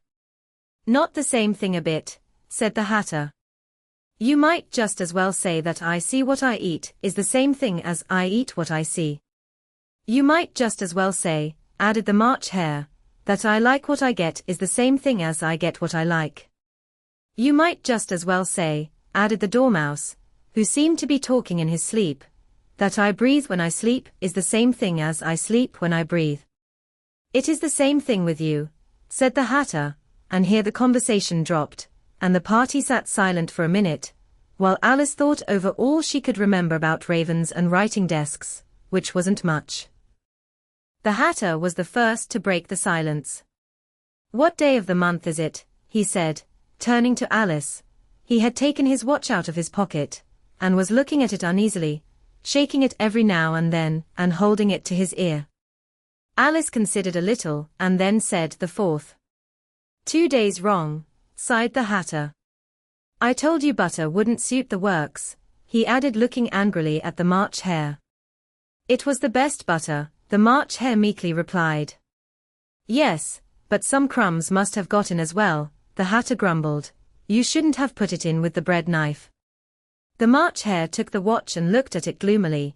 Then he dipped it into his cup of tea, and looked at it again, but he could think of nothing better to say than his first remark. It was the best butter, you know. Alice had been looking over his shoulder with some curiosity. What a funny watch, she remarked. It tells the day of the month, and doesn't tell what o'clock it is. Why should it? Muttered the Hatter. Does your watch tell you what year it is?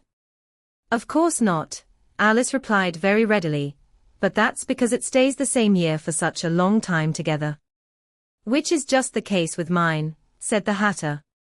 Alice felt dreadfully puzzled. The Hatter's remark seemed to have no sort of meaning in it, and yet it was certainly English. I don't quite understand you, she said, as politely as she could. The Dormouse is asleep again, said the Hatter, and he poured a little hot tea upon its nose. The Dormouse shook its head impatiently and said, without opening its eyes, of course, just what I was going to remark myself. Have you guessed the riddle yet? The Hatter said, turning to Alice again. No, I give it up, Alice replied. What's the answer? I haven't the slightest idea, said the Hatter. Nor I, said the March Hare. Alice sighed wearily. I think you might do something better with the time, she said, than waste it in asking riddles that have no answers. If you knew time as well as I do, said the Hatter, you wouldn't talk about wasting it. It's him. I don't know what you mean, said Alice. Of course you don't, the Hatter said, tossing his head contemptuously. I dare say you never even spoke to time. Perhaps not, Alice cautiously replied, but I know I have to beat time when I learn music. Ah? That accounts for it, said the Hatter. He won't stand beating. Now, if you only kept on good terms with him, he'd do almost anything you liked with the clock. For instance, suppose it were 9 o'clock in the morning, just time to begin lessons, you'd only have to whisper a hint to time, and round goes the clock in a twinkling. 1:30, time for dinner. I only wish it was, the March Hare said to itself in a whisper. That would be grand, certainly, said Alice thoughtfully, but then, I shouldn't be hungry for it, you know. Not at first, perhaps, said the Hatter, but you could keep it to 1:30 as long as you liked. Is that the way you manage? Alice asked. The Hatter shook his head mournfully. Not I, he replied. We quarrelled last March, just before he went mad, you know, pointing with his teaspoon at the March Hare. It was at the great concert given by the Queen of Hearts, and I had to sing a Twinkle, Twinkle, Little Bat. How I wonder what you're at. You know the song, perhaps? I've heard something like it, said Alice. It goes on, you know, the Hatter continued in this way. Up above the world you fly, like a tea tray in the sky. Twinkle, twinkle, here the Dormouse shook itself, and began singing in its sleep Twinkle, twinkle, twinkle, twinkle, and went on so long that they had to pinch it to make it stop. Well, I'd hardly finished the first verse, said the Hatter, when the Queen jumped up and bawled out, he's murdering the time. Off with his head. How dreadfully savage, exclaimed Alice. And ever since that, the Hatter went on in a mournful tone, he won't do a thing I ask. It's always 6 o'clock now. A bright idea came into Alice's head. Is that the reason so many tea things are put out here? She asked. Yes, that's it, said the Hatter with a sigh. It's always tea time, and we've no time to wash the things between whiles. Then you keep moving round, I suppose, said Alice. Exactly so, said the Hatter, as the things get used up. But what happens when you come to the beginning again? Alice ventured to ask. Suppose we change the subject, the March Hare interrupted, yawning. I'm getting tired of this. I vote the young lady tells us a story. I'm afraid I don't know one, said Alice, rather alarmed at the proposal. Then the Dormouse shall, they both cried. Wake up, Dormouse. And they pinched it on both sides at once. The Dormouse slowly opened his eyes. I wasn't asleep, he said in a hoarse, feeble voice. I heard every word you fellows were saying. Tell us a story, said the March Hare. Yes, please do, pleaded Alice. And be quick about it, added the Hatter, or you'll be asleep again before it's done. Once upon a time there were 3 little sisters. The Dormouse began in a great hurry, and their names were Elsie, Lacey, and Tilly, and they lived at the bottom of a well. What did they live on? Said Alice, who always took a great interest in questions of eating and drinking. They lived on treacle, said the Dormouse, after thinking a minute or two. They couldn't have done that, you know, Alice gently remarked, they'd have been ill. So they were, said the Dormouse, very ill. Alice tried to fancy to herself what such an extraordinary way of living would be like, but it puzzled her too much. So she went on, but why did they live at the bottom of a well? Take some more tea, the March Hare said to Alice, very earnestly. I've had nothing yet, Alice replied in an offended tone, so I can't take more. You mean you can't take less, said the Hatter. It's very easy to take more than nothing. Nobody asked your opinion, said Alice. Who's making personal remarks now? The Hatter asked triumphantly. Alice did not quite know what to say to this. So she helped herself to some tea and bread and butter, and then turned to the Dormouse, and repeated her question. Why did they live at the bottom of a well?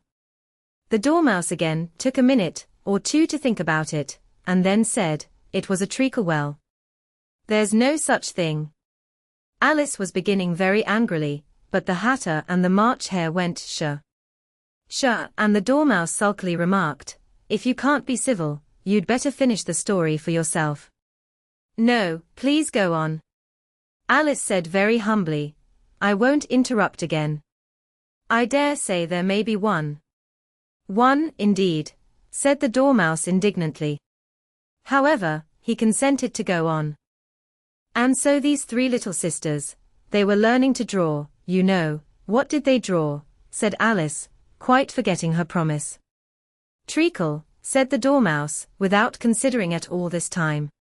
I want a clean cup, interrupted the Hatter. Let's all move one place on. He moved on as he spoke, and the Dormouse followed him. The March Hare moved into the Dormouse's place, and Alice rather unwillingly took the place of the March Hare. The Hatter was the only one who got any advantage from the change, and Alice was a good deal worse off than before, as the March Hare had just upset the milk jug into his plate. Alice did not wish to offend the Dormouse again, so she began very cautiously, but I don't understand. Where did they draw the treacle from? You can draw water out of a water well, said the Hatter, so I should think you could draw treacle out of a treacle well, eh, stupid? But they were in the well, Alice said to the Dormouse, not choosing to notice this last remark. Of course they were, said the Dormouse, well in. This answer so confused poor Alice, that she let the Dormouse go on for some time without interrupting it. They were learning to draw, the Dormouse went on, yawning and rubbing its eyes, for it was getting very sleepy, and they drew all manner of things, everything that begins with an M. Why with an M? said Alice. Why not? Said the March Hare. Alice was silent. The Dormouse had closed its eyes by this time, and was going off into a doze, but, on being pinched by the Hatter, it woke up again with a little shriek, and went on. That begins with an M, such as mousetraps, and the moon, and memory, and muchness. You know you say things are much of a muchness. Did you ever see such a thing as a drawing of a muchness? Really, now you ask me, said Alice, very much confused. I don't think. Then you shouldn't talk, said the Hatter. This piece of rudeness was more than Alice could bear. She got up in great disgust, and walked off. The Dormouse fell asleep instantly, and neither of the others took the least notice of her going, though she looked back once or twice, half hoping that they would call after her. The last time she saw them, they were trying to put the Dormouse into the teapot. At any rate, I'll never go there again, said Alice as she picked her way through the wood. It's the stupidest tea party I ever was at in all my life. Just as she said this, she noticed that one of the trees had a door leading right into it. That's very curious, she thought. But everything's curious today. I think I may as well go in at once. And in she went. Once more she found herself in the long hall, and close to the little glass table. Now, I'll manage better this time, she said to herself, and began by taking the little golden key, and unlocking the door that led into the garden. Then she went to work nibbling at the mushroom. She had kept a piece of it in her pocket, till she was about a foot high. Then she walked down the little passage, and then she found herself at last in the beautiful garden, among the bright flower beds and the cool fountains. Chapter 8.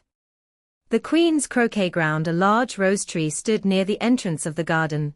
The roses growing on it were white, but there were 3 gardeners at it, busily painting them red. Alice thought this a very curious thing, and she went nearer to watch them, and just as she came up to them she heard one of them say, "Look out now, 5. Don't go splashing paint over me like that." "I couldn't help it," said 5, in a sulky tone. 7 jogged my elbow. On which 7 looked up and said, "That's right, 5. Always lay the blame on others." "You'd better not talk," said 5. "I heard the Queen say only yesterday, you deserved to be beheaded." "What for?" said the one who had spoken first. "That's none of your business, too," said 7. "Yes, it is his business," said 5, "and I'll tell him, it was for bringing the cook tulip roots instead of onions." 7 flung down his brush, and had just begun, well, of all the unjust things, when his eye chanced to fall upon Alice, as she stood watching them, and he checked himself suddenly. The others looked round also, and all of them bowed low. "Would you tell me," said Alice, a little timidly, "why you are painting those roses?" 5 and 7 said nothing, but looked at 2. 2 began in a low voice, "Why, the fact is, you see, miss, this here ought to have been a red rose tree, and we put a white one in by mistake, and if the Queen was to find it out, we should all have our heads cut off, you know. So you see, miss, we're doing our best, afore she comes, to." At this moment 5, who had been anxiously looking across the garden, called out, "The Queen! The Queen!" and the 3 gardeners instantly threw themselves flat upon their faces. There was a sound of many footsteps, and Alice looked round, eager to see the Queen. First came 10 soldiers carrying clubs. These were all shaped like the 3 gardeners, oblong and flat, with their hands and feet at the corners. Next the 10 courtiers. These were ornamented all over with diamonds, and walked 2 and 2, as the soldiers did. After these came the royal children. There were 10 of them, and the little dears came jumping merrily along hand in couples. They were all ornamented with hearts. Next came the guests, mostly kings and queens, and among them Alice recognized the White Rabbit. It was talking in a hurried, nervous manner, smiling at everything that was said, and went by without noticing her. Then followed the Knave of Hearts, carrying the king's crown on a crimson velvet cushion, and last of all this grand procession, came the King and Queen of Hearts. Alice was rather doubtful whether she ought not to lie down on her face like the 3 gardeners, but she could not remember ever having heard of such a rule at processions, and besides, What would be the use of a procession, thought she, if people had all to lie down upon their faces, so that they couldn't see it? So she stood still where she was, and waited. When the procession came opposite to Alice, they all stopped and looked at her, and the Queen said severely, "Who is this?" She said it to the Knave of Hearts, who only bowed and smiled in reply. "Idiot," said the Queen, tossing her head impatiently, and turning to Alice, she went on, "What's your name, child?" "My name is Alice, so please your Majesty," said Alice very politely, but she added, to herself, "Why, they're only a pack of cards, after all. I needn't be afraid of them." "And who are these?" said the Queen, pointing to the 3 gardeners who were lying round the rose tree, for, you see, as they were lying on their faces, and the pattern on their backs was the same as the rest of the pack, she could not tell whether they were gardeners, or soldiers, or courtiers, or 3 of her own children. "How should I know?" said Alice, surprised at her own courage. "It's no business of mine." The Queen turned crimson with fury, and after glaring at her for a moment like a wild beast, screamed, "Off with her head." "Off, nonsense," said Alice, very loudly and decidedly, and the Queen was silent. The King laid his hand upon her arm, and timidly said, "Consider, my dear, she is only a child." The Queen turned angrily away from him, and said to the Knave, "Turn them over." The Knave did so, very carefully, with 1 foot. "Get up," said the Queen, in a shrill, loud voice, and the 3 gardeners instantly jumped up, and began bowing to the King, the Queen, the royal children, and everybody else. "Leave off that," screamed the Queen. "You make me giddy." And then, turning to the rose tree, she went on, "What have you been doing here?" "May it please your Majesty," said 2, in a very humble tone, going down on 1 knee as he spoke, "we were trying, I see," said the Queen, who had meanwhile been examining the roses. "Off with their heads," and the procession moved on, 3 of the soldiers remaining behind to execute the unfortunate gardeners, who ran to Alice for protection. "You shan't be beheaded," said Alice, and she put them into a large flower pot that stood near. The 3 soldiers wandered about for a minute or 2, looking for them, and then quietly marched off after the others. "Are their heads off?" shouted the Queen. "Their heads are gone, if it please your Majesty," the soldiers shouted in reply. "That's right," shouted the Queen. "Can you play croquet?" The soldiers were silent, and looked at Alice, as the question was evidently meant for her. "Yes," shouted Alice. "Come on, then," roared the Queen, and Alice joined the procession, wondering very much what would happen next. It's a very fine day," said a timid voice at her side. She was walking by the White Rabbit, who was peeping anxiously into her face. "Very," said Alice. "Where's the Duchess?" "Hush! Hush!" said the Rabbit in a low, hurried tone. He looked anxiously over his shoulder as he spoke, and then raised himself upon tiptoe, put his mouth close to her ear, and whispered, "She's under sentence of execution." "What for?" said Alice. "Did you say what a pity?" the Rabbit asked. "No, I didn't," said Alice. "I don't think it's at all a pity. I said what for." "She boxed the Queen's ears," the Rabbit began. Alice gave a little scream of laughter. "Oh, hush," the Rabbit whispered in a frightened tone. "The Queen will hear you.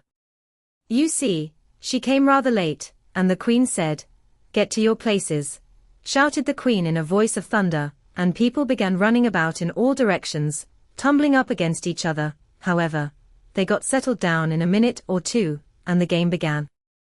Alice thought she had never seen such a curious croquet ground in her life. It was all ridges and furrows. The balls were live hedgehogs, the mallets live flamingos, and the soldiers had to double themselves up and to stand on their hands and feet, to make the arches.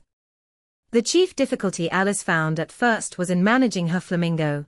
She succeeded in getting its body tucked away, comfortably enough, under her arm, with its legs hanging down, but generally, just as she had got its neck nicely straightened out, and was going to give the hedgehog a blow with its head, it would twist itself round and look up in her face, with such a puzzled expression that she could not help bursting out laughing. And when she had got its head down, and was going to begin again, it was very provoking to find that the hedgehog had unrolled itself, and was in the act of crawling away. Besides all this, there was generally a ridge or furrow in the way wherever she wanted to send the hedgehog to, and as the doubled-up soldiers were always getting up and walking off to other parts of the ground, Alice soon came to the conclusion that it was a very difficult game indeed. The players all played at once without waiting for turns, quarreling all the while, and fighting for the hedgehogs, and in a very short time the queen was in a furious passion, and went stamping about, and shouting off with his head, or off with her head, about once in a minute. Alice began to feel very uneasy. To be sure, she had not as yet had any dispute with the queen, but she knew that it might happen any minute, and then, thought she, what would become of me? They are dreadfully fond of beheading people here. The great wonder is, that there's any one left alive. She was looking about for some way of escape, and wondering whether she could get away without being seen, when she noticed a curious appearance in the air. It puzzled her very much at first, but after watching it a minute or two, she made it out to be a grin, and she said to herself, it's the Cheshire Cat. Now I shall have somebody to talk to. How are you getting on? Said the cat, as soon as there was mouth enough for it to speak with.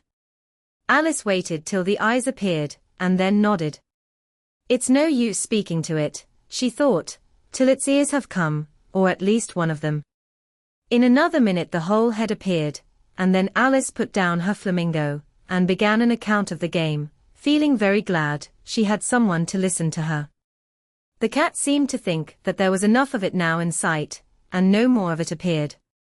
I don't think they play at all fairly, Alice began, in rather a complaining tone, and they all quarrel so dreadfully one can't hear oneself speak, and they don't seem to have any rules in particular.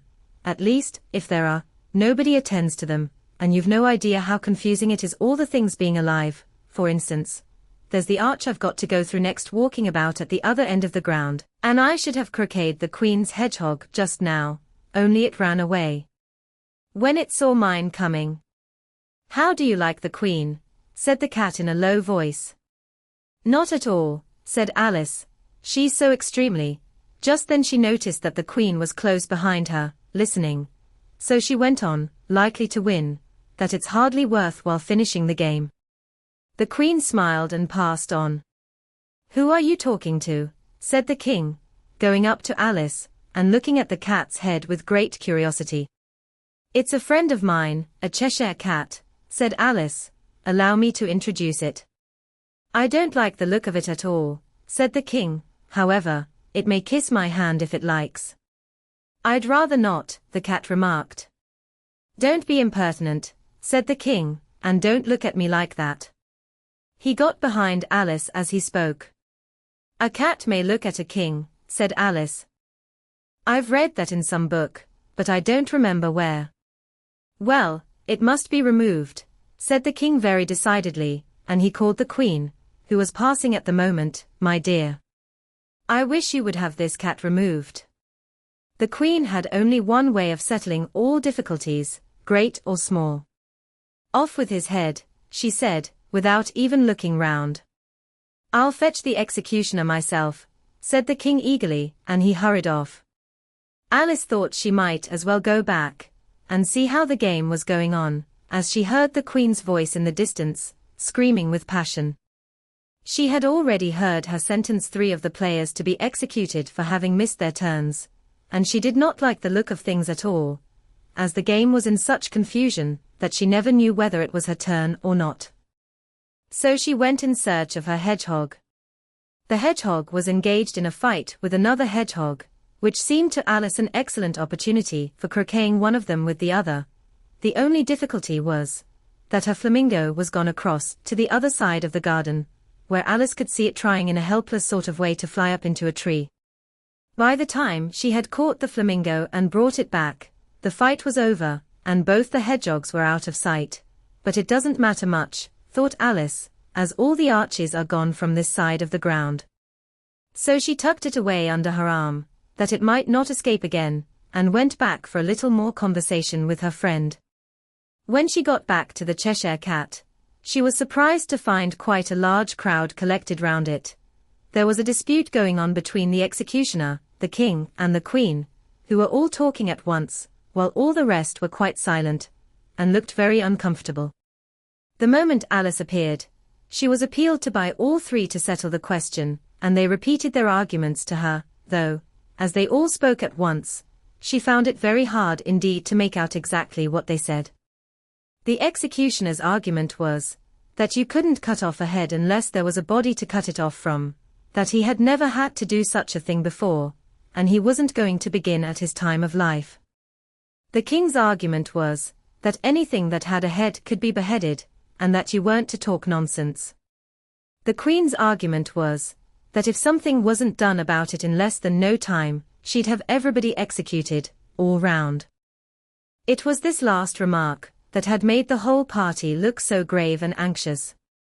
Alice could think of nothing else to say, but it belongs to the Duchess, you'd better ask her about it. She's in prison, the Queen said to the executioner, fetch her here. And the executioner went off like an arrow. The cat's head began fading away the moment he was gone, and by the time he had come back with the Duchess, it had entirely disappeared. So the king and the executioner ran wildly up and down looking for it, while the rest of the party went back to the game. Chapter 9. The Mock Turtle Story. You can't think how glad I am to see you again, you dear old thing, said the Duchess, as she tucked her arm affectionately into Alice's, and they walked off together. Alice was very glad to find her in such a pleasant temper, and thought to herself that perhaps it was only the pepper that had made her so savage when they met in the kitchen. When I'm a duchess, she said to herself, not in a very hopeful tone though, I won't have any pepper in my kitchen at all. Soup does very well without.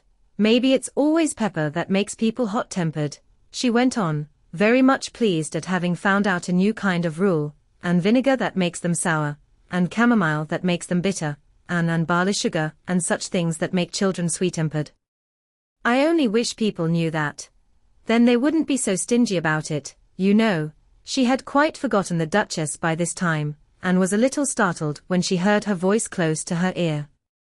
You're thinking about something, my dear, and that makes you forget to talk. I can't tell you just now what the moral of that is, but I shall remember it in a bit. Perhaps it hasn't one, Alice ventured to remark. Tut, tut, child, said the Duchess. Everything's got a moral, if only you can find it. And she squeezed herself up closer to Alice's side as she spoke. Alice did not much like keeping so close to her, first, because the Duchess was very ugly, and secondly, because she was exactly the right height to rest her chin upon Alice's shoulder, and it was an uncomfortably sharp chin.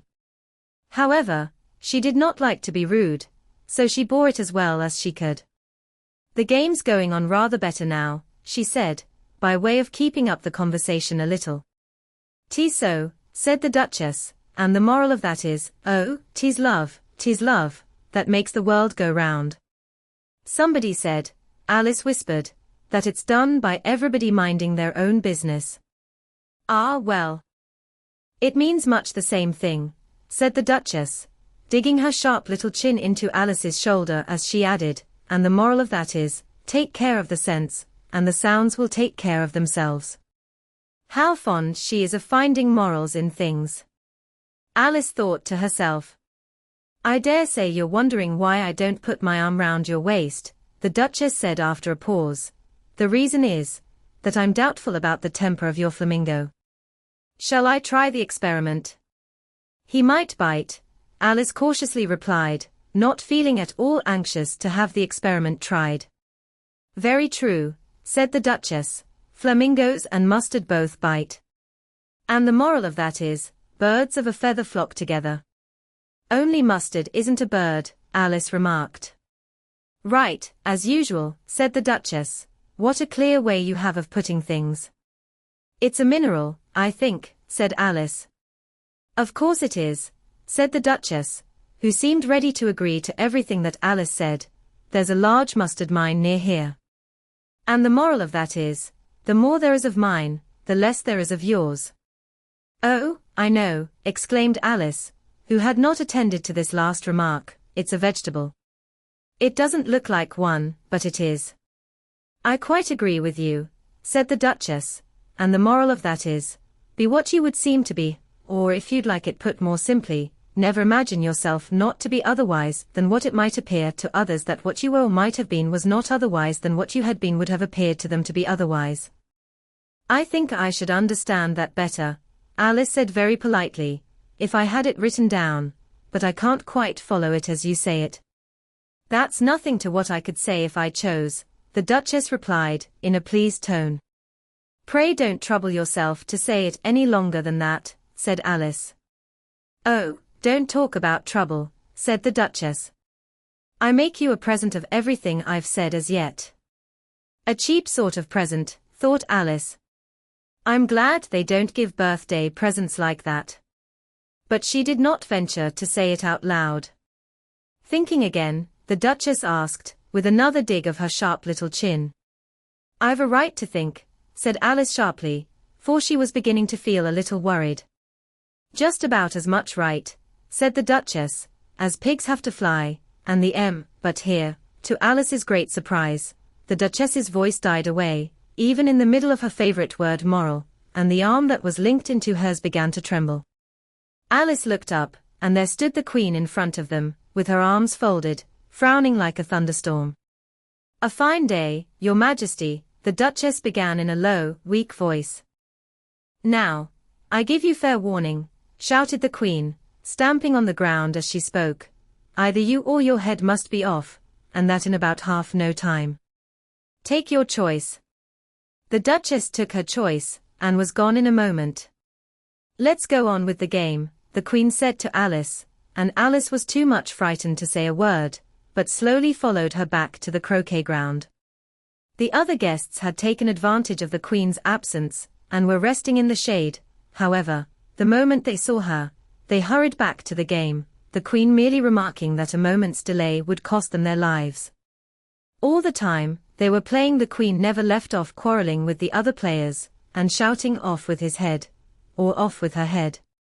Those whom she sentenced were taken into custody by the soldiers, who of course had to leave off being archers to do this, so that by the end of half an hour or so there were no archers left, and all the players, except the King, the Queen, and Alice, were in custody and under sentence of execution. Then the Queen left off, quite out of breath, and said to Alice, "Have you seen the mock turtle yet?" "No," said Alice. "I don't even know what a mock turtle is."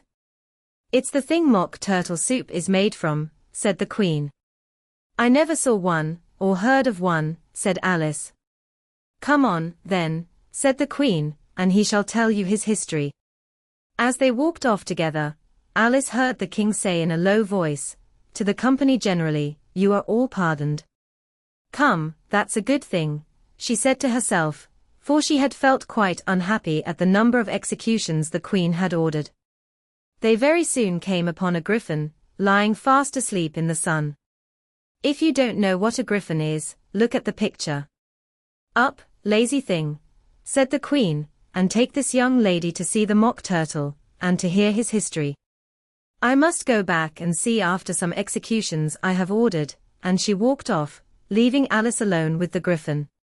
Alice did not quite like the look of the creature, but on the whole she thought it would be quite as safe to stay with it as to go after that savage Queen. So she waited. The griffin sat up and rubbed its eyes. Then it watched the Queen till she was out of sight. Then it chuckled. "What fun," said the griffin, half to itself, half to Alice. "What is the fun?" said Alice. "Why, said the griffin. "It's all her fancy, that. They never executes nobody, you know. Come on." "Everybody says come on, here," thought Alice, as she went slowly after it. "I never was so ordered about in all my life, never." They had not gone far before they saw the mock turtle in the distance, sitting sad and lonely on a little ledge of rock, and as they came nearer, Alice could hear him sighing as if his heart would break. She pitied him deeply. "What is his sorrow?" she asked the griffin, and the griffin answered, very nearly in the same words as before, "It's all his fancy, that. He hasn't got no sorrow, you know. Come on. So they went up to the Mock Turtle, who looked at them with large eyes full of tears, but said nothing.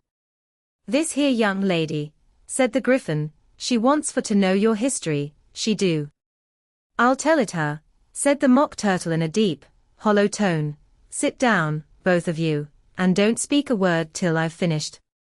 So they sat down, and nobody spoke for some minutes. Alice thought to herself, I don't see how he can ever finish, if he doesn't begin. But she waited patiently. Once, said the Mock Turtle at last, with a deep sigh, I was a real turtle. These words were followed by a very long silence, broken only by an occasional exclamation of HJCKRH from the Gryphon, and the constant heavy sobbing of the Mock Turtle. Alice was very nearly getting up and saying, Thank you, sir, for your interesting story, but she could not help thinking there must be more to come, so she sat still and said nothing. When we were little, the Mock Turtle went on at last, more calmly, though still sobbing a little now and then, we went to school in the sea. The master was an old turtle, we used to call him Tortoise. Why did you call him Tortoise, if he wasn't one? Alice asked. We called him Tortoise, because he taught us, said the Mock Turtle angrily. Really you are very dull. You ought to be ashamed of yourself for asking such a simple question, added the Gryphon, and then they both sat silent and looked at poor Alice, who felt ready to sink into the earth. At last the Gryphon said to the Mock Turtle, Drive on, old fellow. Don't be all day about it, and he went on in these words, Yes, we went to school in the sea, though you mayn't believe it. I never said I didn't, interrupted Alice. You did, said the Mock Turtle.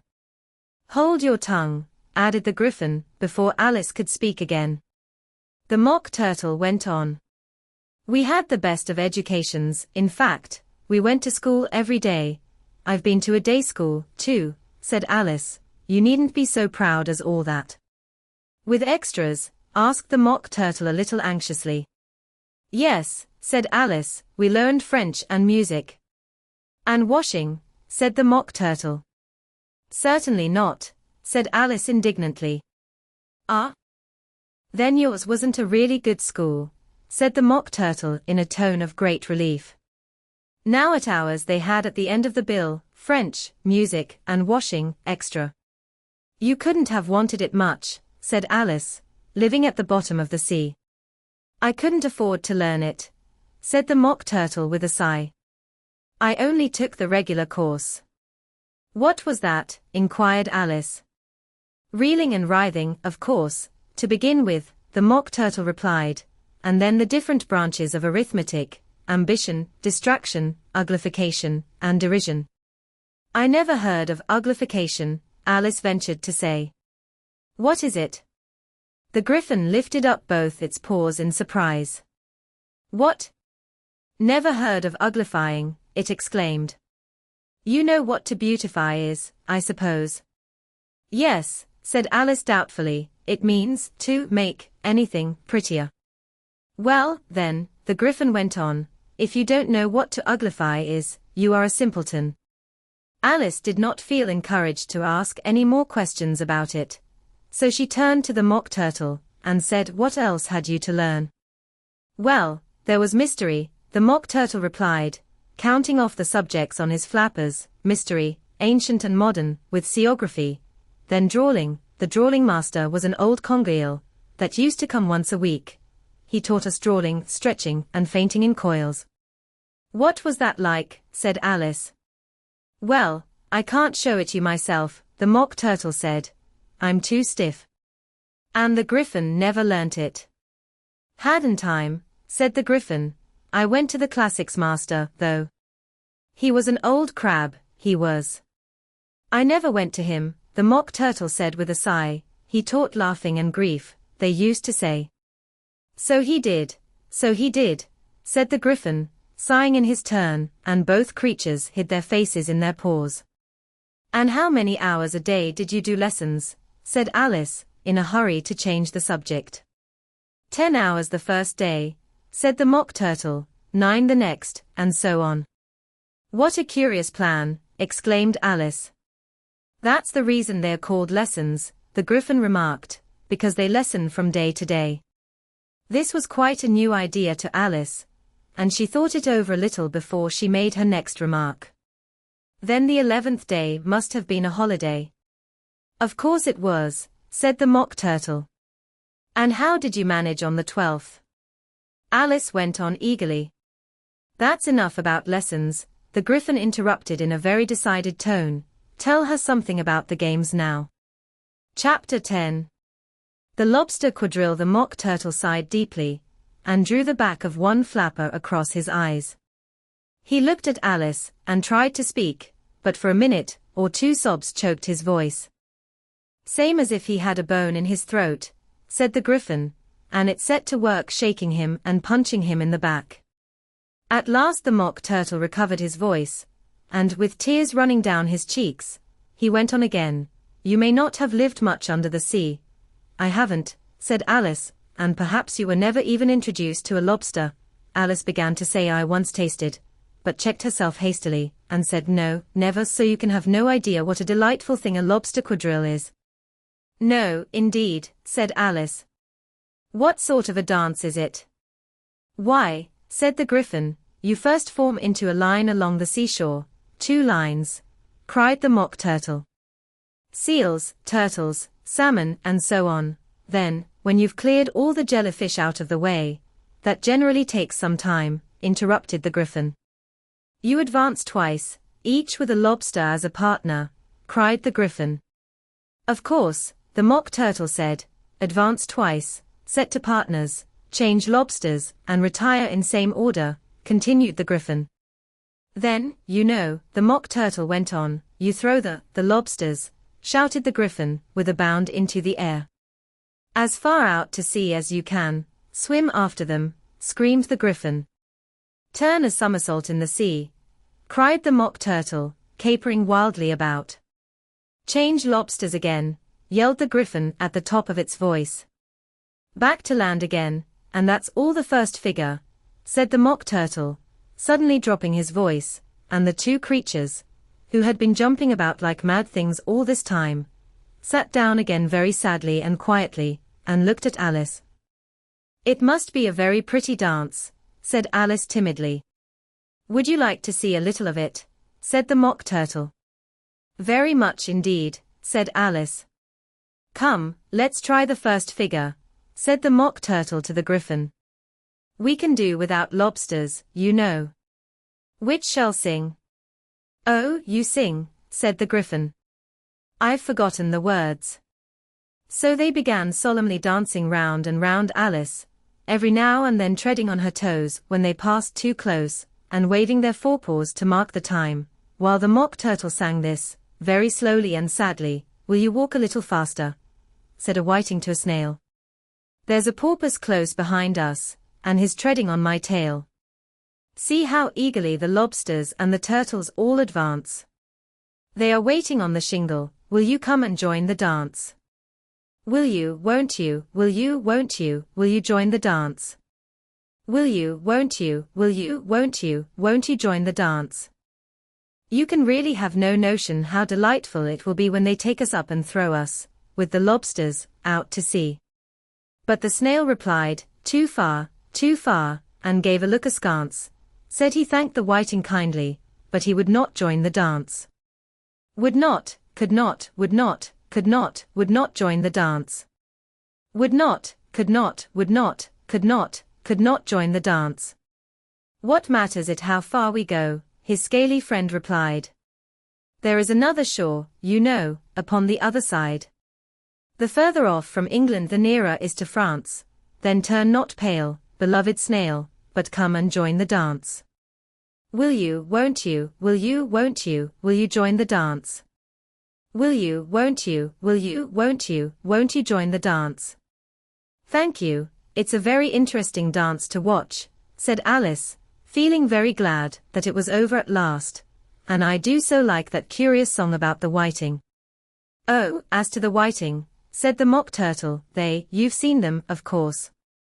Yes, said Alice, I've often seen them at din. She checked herself hastily. I don't know where Din may be, said the Mock Turtle, but if you've seen them so often, of course you know what they're like. I believe so, Alice replied thoughtfully. They have their tails in their mouths, and they're all over crumbs. You're wrong about the crumbs, said the Mock Turtle. Crumbs would all wash off in the sea. But they have their tails in their mouths, and the reason is, here the Mock Turtle yawned and shut his eyes. Tell her about the reason and all that, he said to the Griffin. The reason is, said the Griffin, that they would go with the lobsters to the dance. So they got thrown out to sea.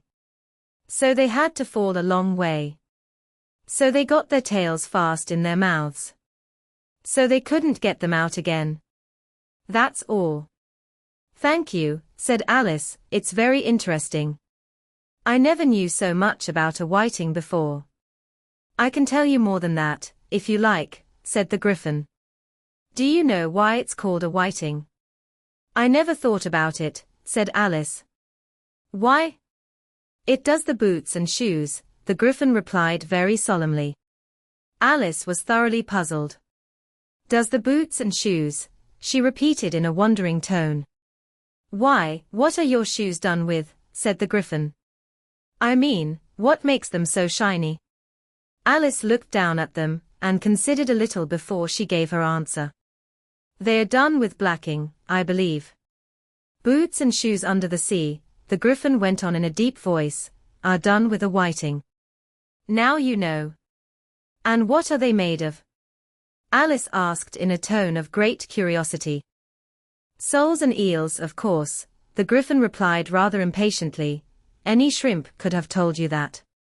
If I'd been the whiting, said Alice, whose thoughts were still running on the song, I'd have said to the porpoise, keep back, please, we don't want you with us.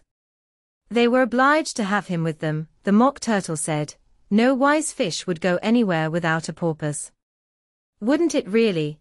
Said Alice in a tone of great surprise. Of course not, said the Mock Turtle. Why, if a fish came to me, and told me he was going a journey, I should say with what purpose? Don't you mean purpose, said Alice. I mean what I say, the Mock Turtle replied in an offended tone. And the Griffin added, come, let's hear some of your adventures. I could tell you my adventures, beginning from this morning, said Alice a little timidly, but it's no use going back to yesterday, because I was a different person then. Explain all that, said the Mock Turtle. No, no. The adventures first, said the Griffin in an impatient tone, explanations take such a dreadful time. So Alice began telling them her adventures from the time when she first saw the white rabbit. She was a little nervous about it just at first. The two creatures got so close to her, one on each side, and opened their eyes and mouths so very wide, but she gained courage as she went on. Her listeners were perfectly quiet till she got to the part about her repeating, "You are old, Father William," to the caterpillar, and the words all coming different, and then the Mock Turtle drew a long breath, and said, "That's very curious." "It's all about as curious as it can be," said the Griffin. "It all came different," the Mock Turtle repeated thoughtfully. "I should like to hear her try and repeat something now. Tell her to begin." He looked at the Griffin, as if he thought it had some kind of authority over Alice. "Stand up and repeat, 'tis the voice of the sluggard," said the Griffin. How the creatures order one about, and make one repeat lessons, thought Alice. I might as well be at school at once. However, she got up, and began to repeat it, but her head was so full of the Lobster Quadrille, that she hardly knew what she was saying, and the words came very queer indeed. "'Tis the voice of the lobster," I heard him declare, "you have baked me too brown. I must sugar my hair." As a duck with its eyelids, so he with his nose trims his belt and his buttons, and turns out his toes. Later editions continued as follows: when the sands are all dry, he is gay as a lark, and will talk in contemptuous tones of the shark, but, when the tide rises and sharks are around, his voice has a timid and tremulous sound. "That's different from what I used to say when I was a child," said the Griffin. "Well, I never heard it before," said the Mock Turtle, "but it sounds uncommon nonsense." Alice said nothing. She had sat down with her face in her hands, wondering if anything would ever happen in a natural way again. "I should like to have it explained," said the Mock Turtle. "She can't explain it," said the Gryphon hastily. "Go on with the next verse." But about his toes, the Mock Turtle persisted. "How could he turn them out with his nose, you know? It's the first position in dancing," Alice said, but was dreadfully puzzled by the whole thing, and longed to change the subject. "Go on with the next verse," the Gryphon repeated impatiently. "It begins, 'I passed by his garden.'" Alice did not dare to disobey, though she felt sure it would all come wrong, and she went on in a trembling voice. "I passed by his garden, and marked, with one eye, how the owl and the panther were sharing a pie." Later editions continued as follows: "The panther took pie crust, and gravy, and meat, while the owl had the dish as its share of the treat. When the pie was all finished, the owl, as a boon, was kindly permitted to pocket the spoon, while the panther received knife and fork with a growl, and concluded the banquet." "What is the use of repeating all that stuff?" the Mock Turtle interrupted, "if you don't explain it as you go on? It's by far the most confusing thing I ever heard." "Yes, I think you'd better leave off," said the Gryphon, and Alice was only too glad to do so. "Shall we try another figure of the Lobster Quadrille?" the Gryphon went on. "Or would you like the Mock Turtle to sing you a song?" "Oh, a song, please, if the Mock Turtle would be so kind," Alice replied, so eagerly that the Gryphon said, in a rather offended tone, "No accounting for tastes. Sing her turtle soup, will you, old fellow?" The Mock Turtle sighed deeply, and began, in a voice sometimes choked with sobs, to sing this beautiful soup, so rich and green, waiting in a hot tureen. Who for such dainties would not stoop? Soup of the evening, beautiful soup. Soup of the evening, beautiful soup.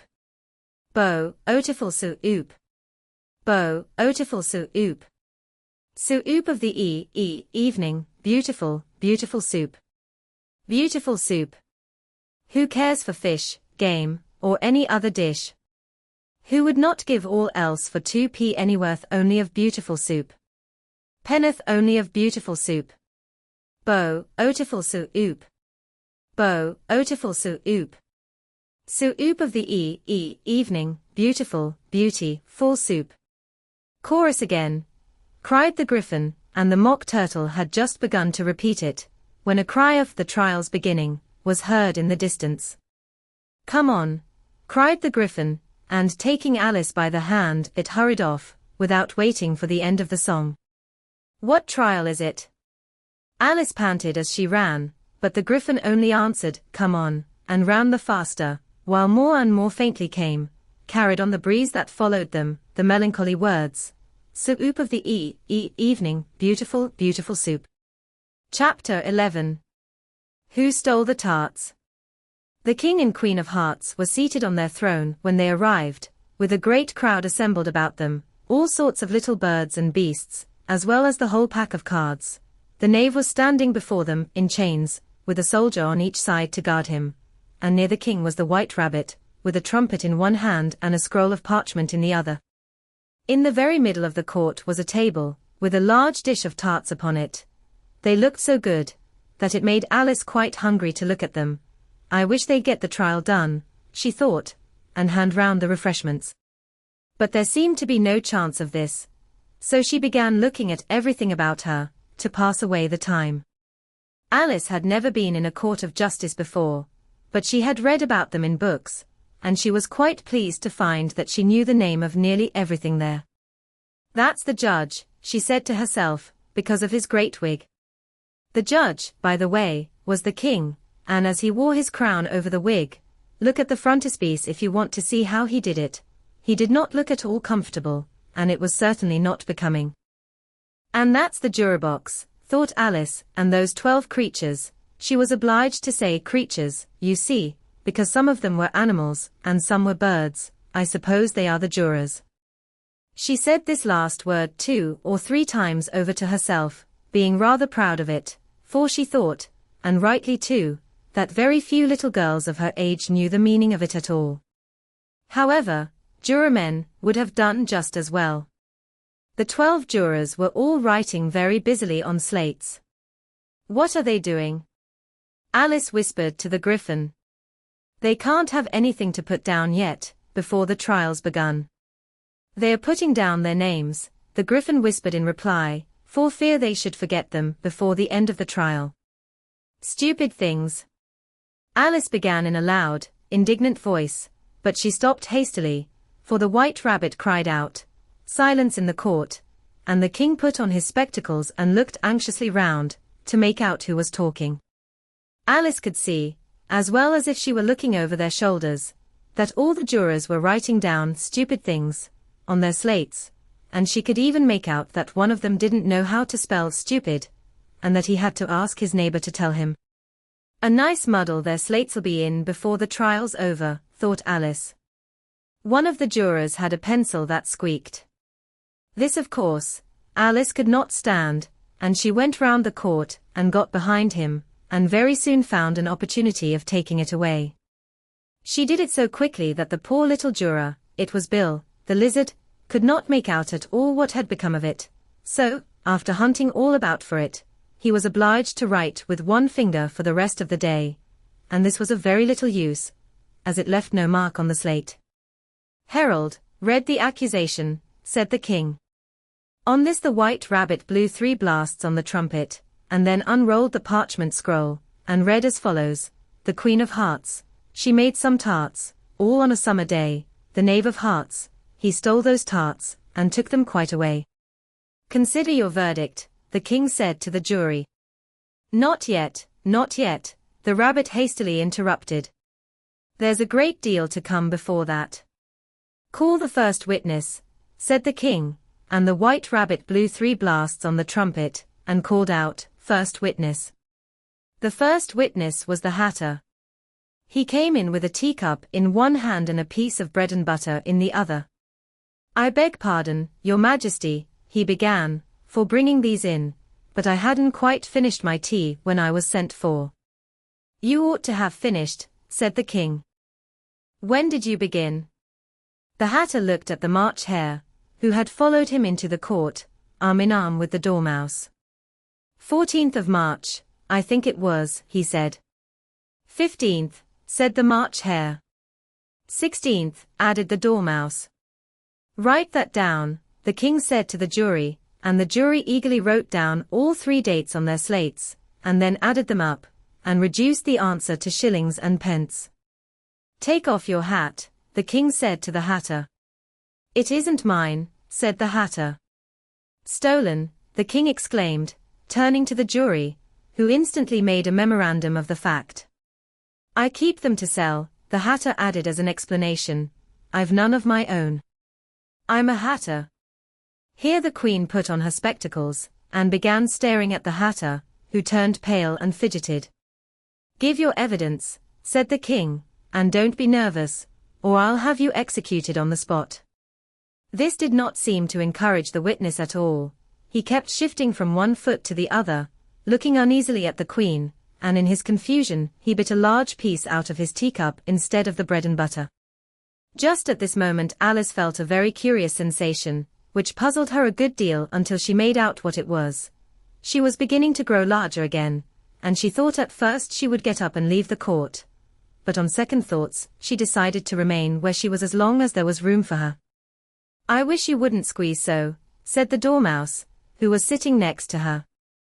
"I can hardly breathe." "I can't help it," said Alice very meekly. "I'm growing." "You've no right to grow here," said the Dormouse. "Don't talk nonsense," said Alice more boldly. "You know you're growing too." "Yes, but I grow at a reasonable pace," said the Dormouse, "not in that ridiculous fashion." And he got up very sulkily, and crossed over to the other side of the court. All this time the Queen had never left off staring at the Hatter, and just as the Dormouse crossed the court, she said to one of the officers of the court, "Bring me the list of the singers in the last concert," on which the wretched Hatter trembled so, that he shook both his shoes off. "Give your evidence," the king repeated angrily, "or I'll have you executed, whether you're nervous or not." "I'm a poor man, Your Majesty," the Hatter began, in a trembling voice, and I hadn't begun my tea, not above a week or so, and what with the bread and butter getting so thin, and the twinkling of the tea, the twinkling of the what? Said the king. It began with the tea, the Hatter replied. Of course twinkling begins with a T, said the king sharply. Do you take me for a dunce? Go on. I'm a poor man, the Hatter went on, and most things twinkled after that. Only the March Hare said. I didn't, the March Hare interrupted in a great hurry. You did, said the Hatter. I deny it, said the March Hare. He denies it, said the king, leave out that part. Well, at any rate, the Dormouse said, the Hatter went on, looking anxiously round to see if he would deny it too, but the Dormouse denied nothing, being fast asleep. After that, continued the Hatter, I cut some more bread and butter, but what did the Dormouse say? One of the jury asked. That I can't remember, said the Hatter. You must remember, remarked the king, or I'll have you executed. The miserable Hatter dropped his teacup and bread and butter, and went down on one knee. I'm a poor man, your majesty, he began. You're a very poor speaker, said the king. Here one of the guinea pigs cheered, and was immediately suppressed by the officers of the court. As that is rather a hard word, I will just explain to you how it was done. They had a large canvas bag, which tied up at the mouth with strings. Into this they slipped the guinea pig, head first, and then sat upon it. I'm glad I've seen that done, thought Alice. I've so often read in the newspapers, at the end of trials, there was some attempts at applause, which was immediately suppressed by the officers of the court, and I never understood what it meant till now. If that's all you know about it, you may stand down, continued the king. I can't go no lower, said the Hatter. I'm on the floor, as it is. Then you may sit down, the king replied. Here the other guinea pig cheered, and was suppressed. Come, that finished the guinea pigs, thought Alice. Now we shall get on better. I'd rather finish my tea, said the Hatter, with an anxious look at the Queen, who was reading the list of singers. You may go, said the king, and the Hatter hurriedly left the court, without even waiting to put his shoes on. And just take his head off outside, the Queen added to one of the officers, but the Hatter was out of sight before the officer could get to the door. Call the next witness, said the king. The next witness was the Duchess's cook. She carried the pepper box in her hand, and Alice guessed who it was, even before she got into the court, by the way the people near the door began sneezing all at once. Give your evidence, said the king. Shan't, said the cook. The king looked anxiously at the White Rabbit, who said in a low voice, Your Majesty must cross-examine this witness. Well, if I must, the king said, with a melancholy air, and after folding his arms and frowning at the cook till his eyes were nearly out of sight, he said in a deep voice, What are tarts made of? Pepper, mostly, said the cook.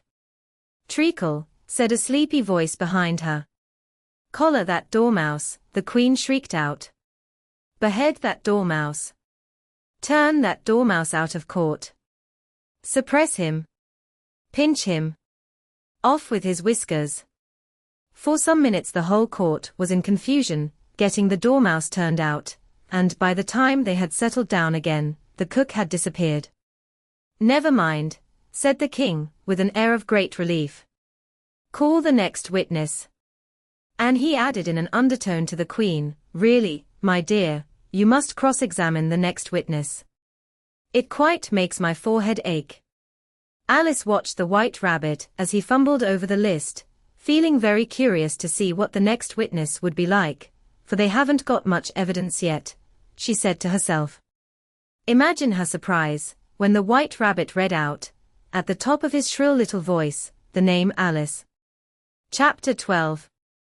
Alice's evidence here, cried Alice, quite forgetting in the flurry of the moment how large she had grown in the last few minutes, and she jumped up in such a hurry that she tipped over the juror box with the edge of her skirt, upsetting all the jurymen onto the heads of the crowd below, and there they lay sprawling about, reminding her very much of a globe of goldfish she had accidentally upset the week before.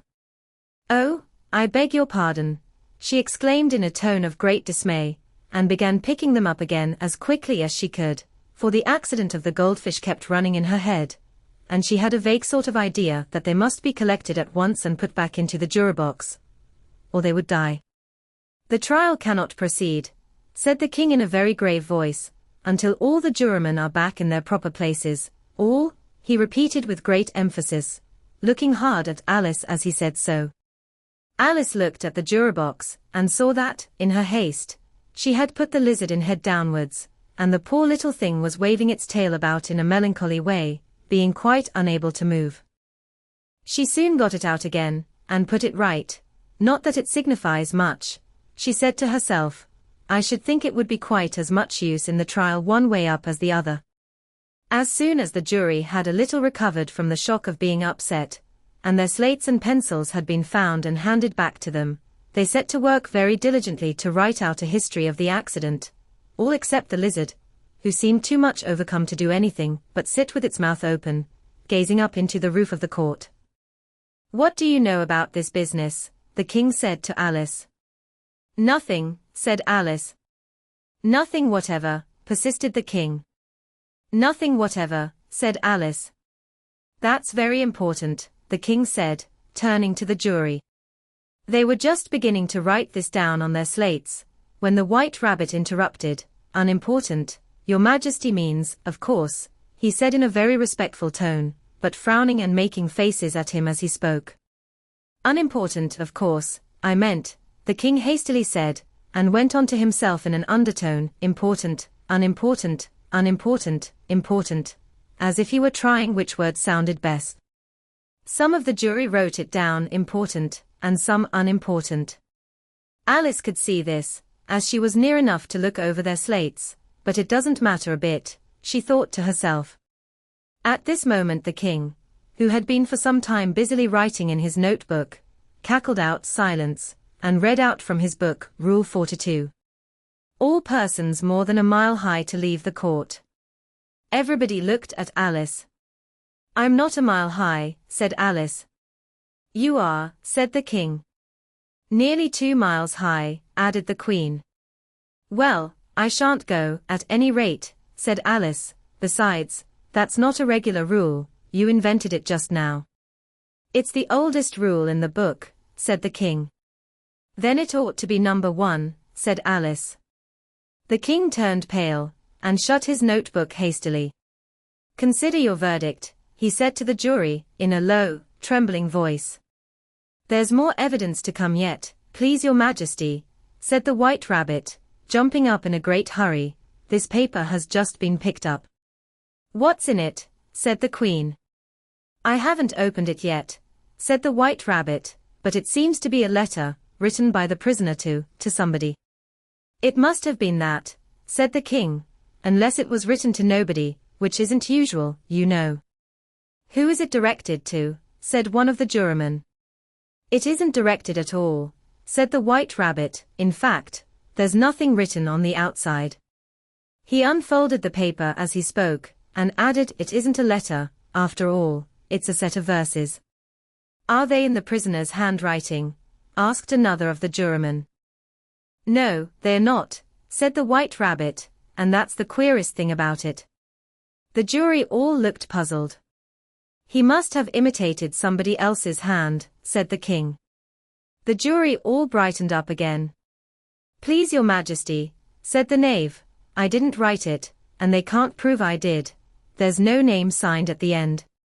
"If you didn't sign it," said the king, "that only makes the matter worse. You must have meant some mischief, or else you'd have signed your name like an honest man." There was a general clapping of hands at this. It was the first really clever thing the king had said that day. "That proves his guilt," said the Queen. "It proves nothing of the sort," said Alice. "Why, you don't even know what they are about." "Read them," said the king. The White Rabbit put on his spectacles. "Where shall I begin, please your Majesty?" he asked. "Begin at the beginning," the king said gravely, "and go on till you come to the end, then stop." These were the verses the White Rabbit read. They told me you had been to her, and mentioned me to him. She gave me a good character, but said I could not swim. He sent them word I had not gone. We know it to be true. If she should push the matter on, what would become of you? I gave her 1, they gave him 2, you gave us 3 or more. They all returned from him to you, though they were mine before. If I or she should chance to be involved in this affair, he trusts to you to set them free, exactly as we were. My notion was that you had been, before she had this fit, an obstacle that came between him and ourselves and it. Don't let him know she liked them best, for this must ever be a secret, kept from all the rest, between yourself and me. That's the most important piece of evidence we've heard yet, said the king, rubbing his hands. So now let the jury, if any one of them can explain it, said Alice. She had grown so large in the last few minutes that she wasn't a bit afraid of interrupting him. I'll give him 6pence. I don't believe there's an atom of meaning in it. The jury all wrote down on their slates, she doesn't believe there's an atom of meaning in it, but none of them attempted to explain the paper. If there's no meaning in it, said the king, that saves a world of trouble, you know, as we needn't try to find any. And yet I don't know, he went on, spreading out the verses on his knee, and looking at them with one eye. I seem to see some meaning in them, after all. Said I could not swim, you can't swim, can you? He added, turning to the knave. The knave shook his head sadly. Do I look like it? He said. Which he certainly did not, being made entirely of cardboard. All right, so far, said the king, and he went on muttering over the verses to himself. We know it to be true. That's the jury, of course. I gave her 1, they gave him 2, why, that must be what he did with the tarts, you know, but it goes on they all returned from him to you, said Alice. Why, there they are, said the king triumphantly, pointing to the tarts on the table. Nothing can be clearer than that. Then again, before she had this fit, you never had fits, my dear, I think, he said to the queen. Never, said the queen furiously, throwing an inkstand at the lizard as she spoke.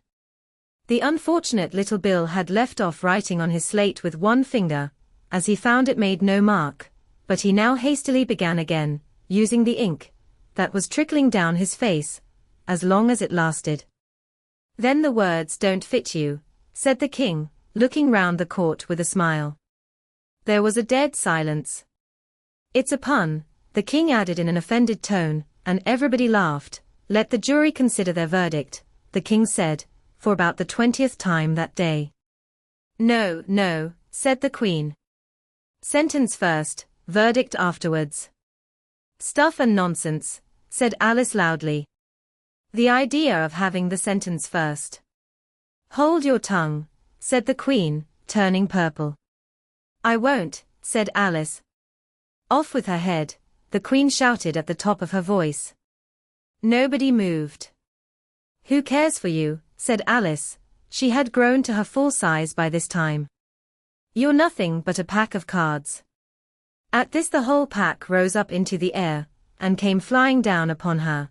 She gave a little scream, half of fright and half of anger, and tried to beat them off, and found herself lying on the bank, with her head in the lap of her sister, who was gently brushing away some dead leaves that had fluttered down from the trees upon her face.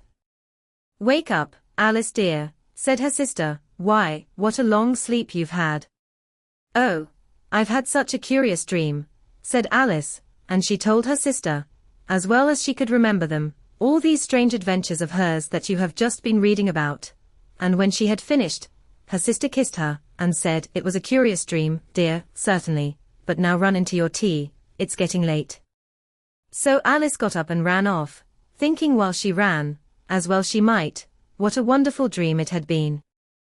But her sister sat still just as she left her, leaning her head on her hand, watching the setting sun, and thinking of little Alice and all her wonderful adventures, till she too began dreaming after a fashion, and this was her dream. First, she dreamed of little Alice herself, and once again the tiny hands were clasped upon her knee, and the bright eager eyes were looking up into hers. She could hear the very tones of her voice, and see that queer little toss of her head to keep back the wandering hair that would always get into her eyes, and still as she listened, or seemed to listen, the whole place around her became alive with the strange creatures of her little sister's dream. The long grass rustled at her feet as the white rabbit hurried by, the frightened mouse splashed his way through the neighboring pool. She could hear the rattle of the teacups as the March Hare and his friends shared their never-ending meal, and the shrill voice of the Queen ordering off her unfortunate guests to execution. Once more the pig baby was sneezing on the Duchess's knee, while plates and dishes crashed around it. Once more the shriek of the griffin, the squeaking of the lizard's slate pencil, and the choking of the suppressed guinea pigs, filled the air, mixed up with the distant sobs of the miserable mock turtle. So she sat on, with closed eyes, and half believed herself in Wonderland, though she knew she had but to open them again, and all would change to dull reality. The grass would be only rustling in the wind, and the pool rippling to the waving of the reeds. The rattling teacups would change to tinkling sheep bells, and the Queen's shrill cries to the voice of the shepherd boy, and the sneeze of the baby, the shriek of the griffin, and all the other queer noises, would change, she knew, to the confused clamor of the busy farmyard, while the lowing of the cattle in the distance would take the place of the mock turtle's heavy sobs. Lastly, she pictured to herself how this same little sister of hers would, in the aftertime, be herself a grown woman, and how she would keep, through all her riper years, the simple and loving heart of her childhood, and how she would gather about her other little children, and make them as bright and eager with many a strange tale, perhaps even with the dream of Wonderland of long ago, and how she would feel with all their simple sorrows, and find a pleasure in all their simple joys. Remembering her own child life, and the happy summer days. The end.